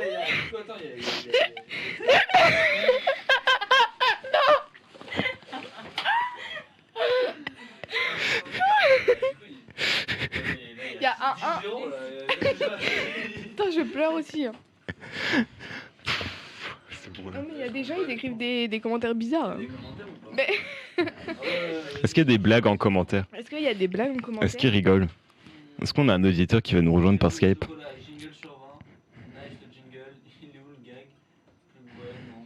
Non, vas-y. Pépé super l'alarme sur la première. Même toujours chaud pour la culture. Le 4x4. T'es prêt, Tony? Non, je suis jamais. Putain, je l'ai même pas lu. Vas-y, cette fois, je rigole pas. Pourquoi ne faut-il jamais parler à un Italien qui conduit? Parce qu'il roule sur la pizza? Bah non, Je sais pas, je tente des trucs. car il a besoin de ses mains.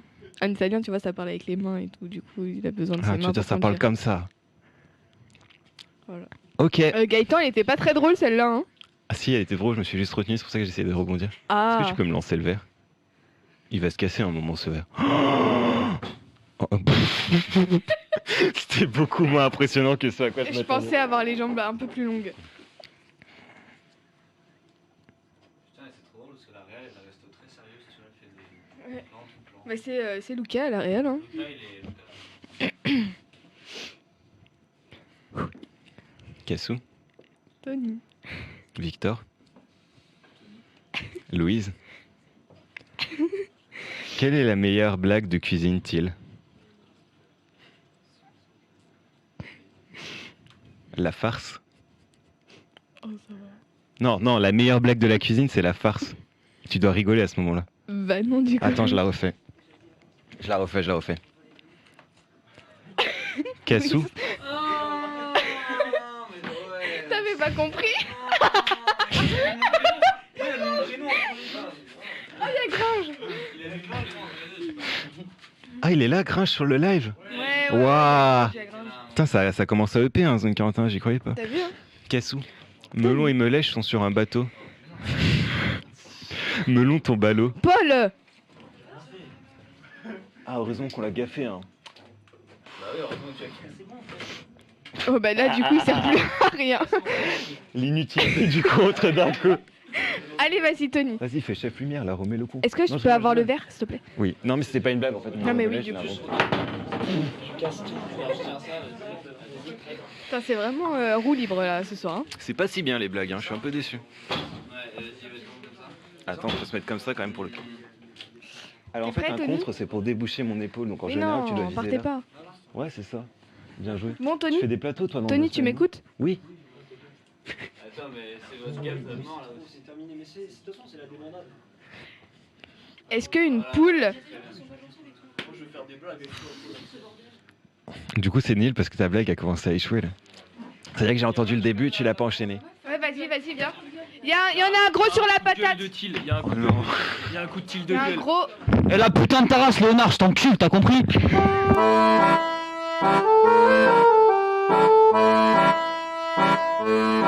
J'en ai gros sur la patate. Je crois que c'est Léonard. Ah bah. C'est pour ça que j'ai dit ça. Ah, c'était le. Il y avait le jingle gros sur la patate? Oui. Ouais, non, mais grosse insulte. Attends, mais du coup, Lucas, est-ce que, genre, quand je l'ai insulté, c'était à l'écran ou pas? Non, mais du coup, c'était trop trash. Je vais. Non, tranquille. Ouais, plus doucement. Quoi? T'as une moustache, il te l'a Non. Bonsoir. Il y avait un autre mec qui avait dit que c'était pas drôle et je sais pas que c'était. Mais c'était Solveig, je sais pas quoi, quelque chose. Son pseudo il s'affichait en vert. En fait, chaque personne. On l'embrasse, on t'embrasse. On envoie la Gestapo sur. Et on le tue. J'ai dit que chaque personne que. Le poison. Ouais, cyanure. Tony Ouais, Tony rouge à lèvres au cyanure. Tony, est-ce qu'une poule sait parler français? La fumée. Oui. C'est de la faute de Paul. Oui. Et pourquoi? Ça cote-cote. Non? Yes, chicken. Il m'a fait peur avec ton rire. Tu m'as fait peur, mais C'est pas français. Est-ce que... c'est anglais. J'ai dit français?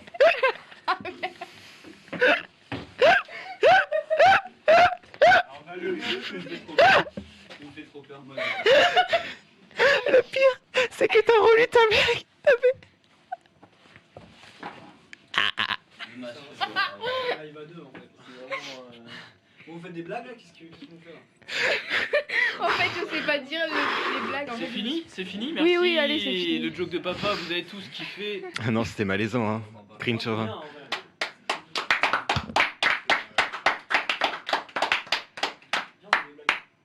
Allez, viens, on fait des blagues. Terre brûlée, Au vent. des landes de pierre. On le fait a cappella? Finalement, il y a pas. Enfin, finalement, c'est cool. Mais on peut le faire a cappella, non? Ok. Si, mais en fait, on pouvait clairement. Oh, On peut le faire en Tim, cup va song, falloir regarde. que je te parle après. C'est qui No Way Y'a pas? C'est qui? Attends, parce que regarde, Viens. Pierre, il m'a appris à faire du Alors cup song. Le singe batteur, si t'es là, c'est pour toi, regarde. Bon, allez, viens là. Ils sont mis en PLS. C'est ça mon meilleur cup song. J'espère que t'es fier de moi, Pierre. Refais. Pourquoi tu l'as fait aussi fort? Parce que en fait, je croyais qu'il fallait que ce soit fort pour que ça fasse du bruit.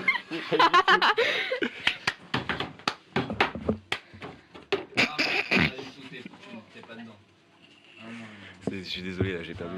T'es d'accord, Enzo? Je m'améliore quand même. Mais je sais pas, enfin ce que tu faisais avant, donc je sais pas si tu t'es amélioré, mais c'est pas dingue quoi. Par contre, tu sais vraiment parler la langue des signes? Non. Est-ce que J'ai fait ça. il y a beaucoup de fumée là, c'est chiant, on est enfumé sa mère. Ah si, y a pas un truc en langue des signes, c'est genre... Est-ce que vous êtes chaud pour appeler la communauté les zonards? Juste si je vous dis salut les zonards, ça va? Ça va? J'aime tous les bien ou sports. Surtout le fouf. Le sport de glisse. Qui aime le fouf?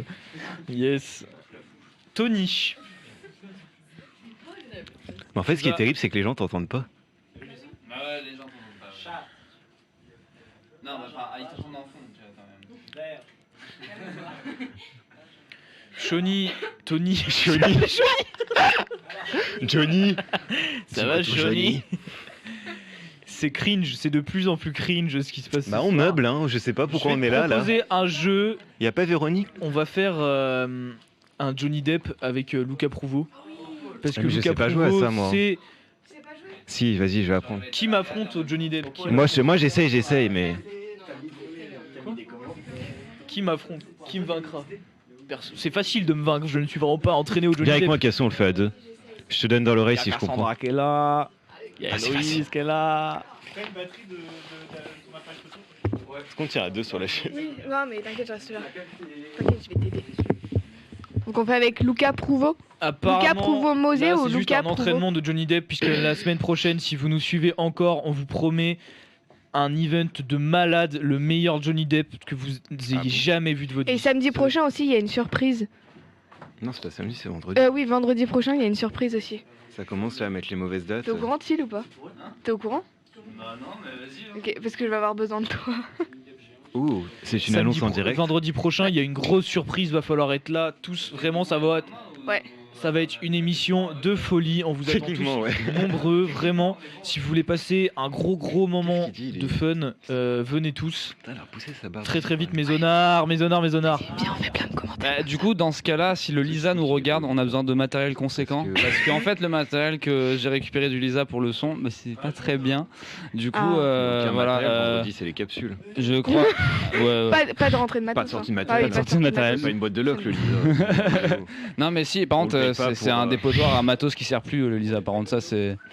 Non, mais ouais, c'est une ah oui, j'avoue, il y a vérité. peut-être des gens qui sont pas du Lisa en fait qui nous écoutent et du coup, c'est moyen C'est en termes de. Ouais, y a pas, c'est qui? Parce que je trouve qu'il est beau, Victor. Ça peut littéralement durer 2h30. On t'emmerde, bonsoir. Il a pris vachement l'air marin, cette temps-ci. Ok mes zonards, la- on est reparti comme la pour une mythologie émission de marine. qualité. On en suit sur un petit Johnny Depp avec Luca Prouvo. Alors, je vais commencer. Je sens qu'on gossip sur moi dans mon dos. On est en face. Oh, je commence. Vas-y. Alors, qu'est-ce que c'est un Johnny Depp? Un Johnny Depp, en fait, c'est chacun son tour. On doit dire le nom de Johnny Depp, mais on doit rajouter un nom propre à l'intérieur. Donc si on prend Johnny Depp, par exemple, Johnny Depp, c'est moi qui commence, je vais dire Jodassin ni Depp. Et Tony, c'est à lui de rajouter un nom propre dans le mot que je vais dire. Et ça va s'enchaîner comme ça. Et donc il y aura de plus en plus de mots, de plus en plus de syllabes, et ça va être de plus en plus dur à retenir. Et en fait, c'est le premier qui ne se souvient plus qui perd. Tout simplement. Genre Joachim Dassin ni Paul, Depp. arrête d'écrire. Si, Jodassin ni Depp. Je commence, mais cette fois-ci on met avec Luca Prouveau. Luca Il est en train de Prouveau qui est le shitposter. créateur de cette émission. C'est un mec incroyable, il est très très grand, il ne rentre pas dans la cave. Luca, Il ne rentre pas dans le cadre. Par contre, il rentre à d'autres endroits. je Il a dit commence. merci. Tu commences, pas tu commentes. Quoi? Tu commences. Oui, allez, c'est bon. T'as vas-y, dit tu commence. commentes, non? Non, il a dit je commence. Ah ok, j'ai entendu, je commente. D'accord. Mais du coup, tu commentes pas. T'es abonné à la chaîne Lou Twitch Karim Benzema Prouveau.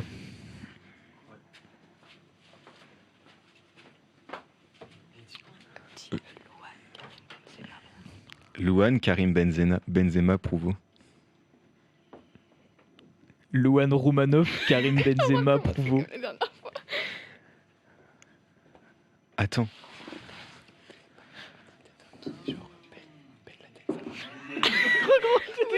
T'étais où? Tu veux le placer où?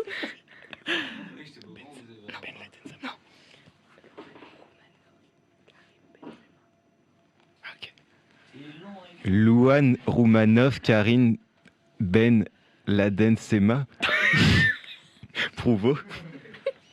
Louane Roumanoff, Karim Benabar Laden Zema Prouveau. Vous avez déjà perdu là. J'ai déjà oublié. Attends. Non, c'est Benamba. En plus, il triche, il a le chat pour l'aider.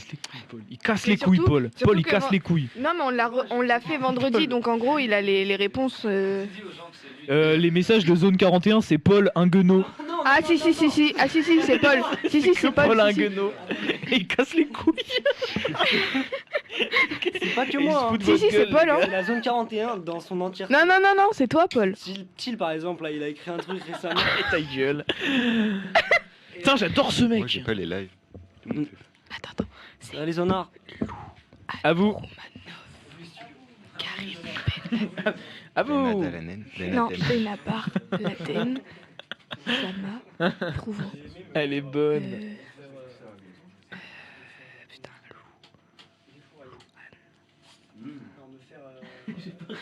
Dis, attends. Lou. J'ai pas raison, la Victor. team. Paul.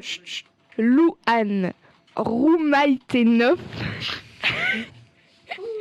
Elle se sert de mon propre pouvoir. Après, c'est quoi? Ben. Benabar. Non, bah non, perdu. Karim. Bah non, bah oui. Benabar, Laden, Zama, Prouveau. Genre, il fait le mec si déçu. Mais t'as pas dit Prouveau? Mais si, je l'ai dit. Elle a dit Prouveau à la fin. Ah là là. Du coup, t'as juste rajouté Maïté en fait. Oui. Juste, c'est déjà un move qui est pas mal, si je peux me permettre. Hein. Louane Roumaïté 9. Bah alors, on oublie. Kadmerad Rim Benabar Laden Prouveau. Non, t'as oublié Zama. Zama? Karim Benzema. T'as oublié Zema. Non, j'ai dit Zema. Non, tu l'as pas dit. Non, si, je l'ai dit. Non, tu l'as pas Si, je l'ai dit. dit. Non, tu l'as pas dit. Oh la team, je l'ai dit ou pas? Les zonards. Oh les zonards, je l'ai dit ou pas? Genre Kadi Merad. Mais non. Si, c'est pas un nom Un qui a été jambon inventé du de cul. quelqu'un. Genre quelqu'un, tu sais, comme le frigo, c'est le nom de quelqu'un. J'ai oublié le nom. C'est quoi le Qui me farde basse dessus, les gars? Les gars, je suis le seul là. Kadi Attends. Merad. Ben Adam. Non, Ben Laden. Attends, vous avez rajouté quoi? Attends, on réfléchit à Attends. comment on le dit. Eh oh. Arrête, Paul, là, casse-toi. C'est Louane. Attends. Louane Romanov. Non, merde, je me suis trompé. Louane Roumaïté 9. Karim Ben Laden. Loser qui dit Non, seul. Benabar Laden. Qui dit ça, Drent? T'as dit Cadmerade. Drent, on est où là? Moi, On je change suis de pas jeu. joueur.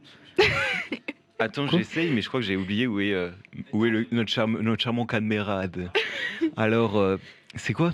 Luana Maïté. Non, Louane Rouman. Maïté. Neuf. Neuf. Kadi Merad Benzema. Ben Laden Ben Zema. Laden Zema. Prouvo. Prouvo. À toi, Victor. Vous avez rajouté quoi? Kadi. Bing. Kading? Kadi. Je te le refais. Kadi, c'est pas un. Kadik. On rajoute Kadik. Ils ont rajouté Philippe Kadi. Attends, vous pouvez pas rajouter. Ah si, bah Si, bah oui, après Cad. Hein. Notre cher Cad nous a permis de rajouter Kadik. Hein. On l'apprécie. Hein. Attends, Cad, on lui pose la Kadik. question. Est-ce que tu penses que l'inventeur du caddie, il s'appelle s'appelle Caddy. Monsieur Caddy? Non. Bah si. Est-ce qu'on peut chercher? Mais le mec qui a inventé Frigo, il s'appelle Frigo, non? C'est Paul qui écrit. Mais non, c'est une marque frigo. Mais il y a bien. C'est réfrigérateur. Non, il y a personne qui s'appelle Monsieur Réfrigérateur. Ah, Paul, il me casse les couilles. Ah, il met salut le S. Genre, ouais, arrête, Paul. Paul, arrête, sérieux là. Paul, il y a mon téléphone allez, à c'est à côté de moi. toi. Il y a mon téléphone à côté de toi. Ah. Pardon?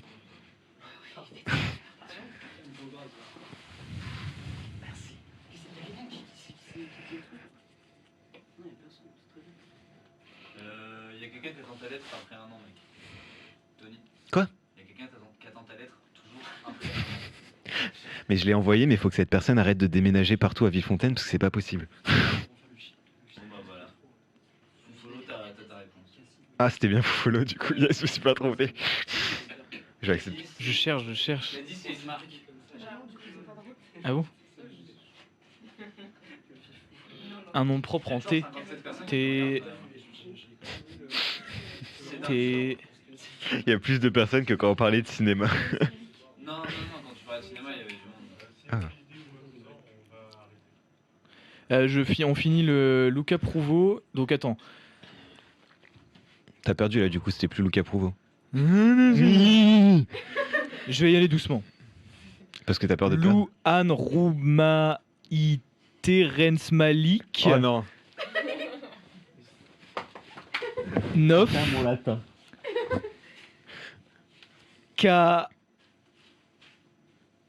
Kadik Merad Nabar. Non. Non, Ouais, c'est pas non, ça. c'est pas ça. Hein. T'as oublié le Ben avant. Attends, ça Ad. fait. Louane Roumaïté Rensmalik 9. Kadik Merad. Ah, Eugène Poubelle, il a Ben. donné son nom à la poubelle. Oui, je sais. Je suis pas fou. Non, mais il a Bon, perdu. j'ai perdu, c'est ce qui se passe, c'est ultra cringe. Et c'est la fin de cette émission. J'espère que vous avez Je vais apprécié. faire break J'espère free avant la fin. que vous serez. Mais genre sans la musique parce qu'on l'a pas en régie. Juste tu le fais a cappella. We're breaking free. We're Vous voulez soaring. entendre un karaoké avant la fin de l'émission? C'est la question. There's not a star in heaven that we can reach. If we're trying. Toujours ici. So we are breaking free. Oh yeah, we are breaking free.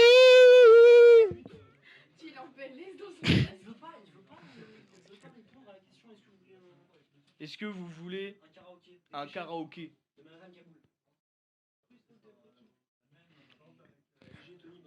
Alors, c'est Coroitin. Déjà, Coroitin, je l'ai vu à un endroit où il n'était pas confiné. Donc voilà. Hein. Puis sachant que le monsieur... Non mais Raph, c'est un vrai. Raph, en plus d'être Fuji, il est chez quelqu'un d'assez respectable. Si je peux me permettre. Parce qu'il y a des gens sur ce live qui sont... Wow! Il y a des gens sur ce live qui sont en canon et on pense qu'on doit les respecter. Alors que les gens qui sont chez Fuji, ils méritent véritablement notre respect. Parce que la commune, non seulement d'être incroyable, le piqué des objectifs est bon. Ouais, c'est ça. Alors que Canon, non seulement ils produisent de la Allez, merde, sur ce et ils non-sens, produisent on va des finir capteurs vidéo qui l'émission. font pas assez de vidéos, On va pas faire du karaoké soi-disant cette qu'on fait de la fois-ci, photo alors mais- qu'on shoot tout en RAW pour tout refaire en post-prod. Ah, il y a un Il karaoké arrive le karaoké. Ah, le karaoké. Et donc, le karaoké, ça va finir l'émission. On a vraiment été très content d'avoir pu vous offrir ça. J'espère que ça vous a plu. Dites-nous en DM, dites-nous dans les commentaires si ça vous a plu. Le concours de même tient toujours. On n'en a pas reçu assez, mais chauffez-vous s'il vous plaît et renvoyez-nous des trucs de ouf. Attends. Merci beaucoup d'avoir suivi Zone 41. On vous invite vendredi prochain à 21h30 avec une grosse surprise. Ça va être une Ah, émission bah, grosse de malade. surprise. Il va y avoir des events de fou. Vraiment, attendez-vous à quelque chose de dingue et soyez nombreux. On vous adore. Merci d'être là, la team. Merci les zonards. Victor. Il y a Tony qui veut dire quelque chose. Qui s'est flatté, c'est aussi calomnié. Qui s'est flatté, c'est aussi calomnié. C'est une très très très belle parole. C'est Napoléon Bonaparte et c'est une citation qui nous vient du singe batteur. Oh mais je les connais, j'ai pas besoin de les chercher. Mais on les connaît les paroles. Moi je les connais pas. Attends. Quoi? Terre brûlée au Et vent donc, des on landes de finit pierre. Cette émission sur un karaoké de Michel Sardou, Les Lacs du Connemara. Non, mais putain.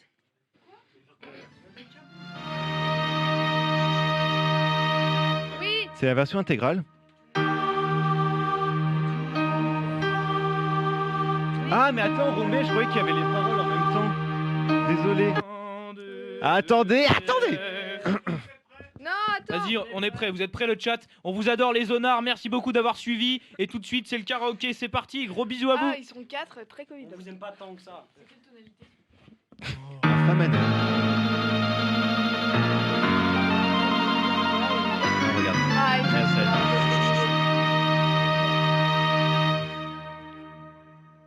Terre brûlée au vent des landes de pierre, errement autour des lacs, c'est pour les vivants un peu d'enfer, le Connemara, des nuages noirs qui viennent du nord, colorent la terre, les lacs, les rivières, c'est le décor du Connemara. Au printemps suivant, le ciel irlandais était en paix, Maureen a plongé nu dans un lac du Connemara. Sean Kelly s'est dit, je suis catholique, Maureen aussi, les guides en granit de Limerick, Maureen a dit oui. Deux tipeurs arrivent de Canoli et de Galway, ils sont arrivés dans le comté du Connemara. Il y avait les Connors, les O'Connelly, les Flaherty, du Ring of Kerry, et de quoi boire 3 jours et 2 nuits. Là-bas, au Connemara, on sait tout le bruit du silence. Là-bas, au Connemara, on dit que la vie, c'est une folie, et que la folie, ça se danse.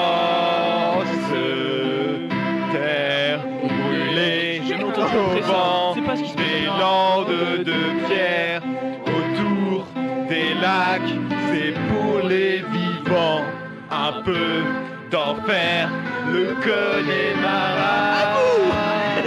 Des nuages noirs qui viennent du nord, colorent la terre, les lacs, les rivières, c'est le décor du Connemara.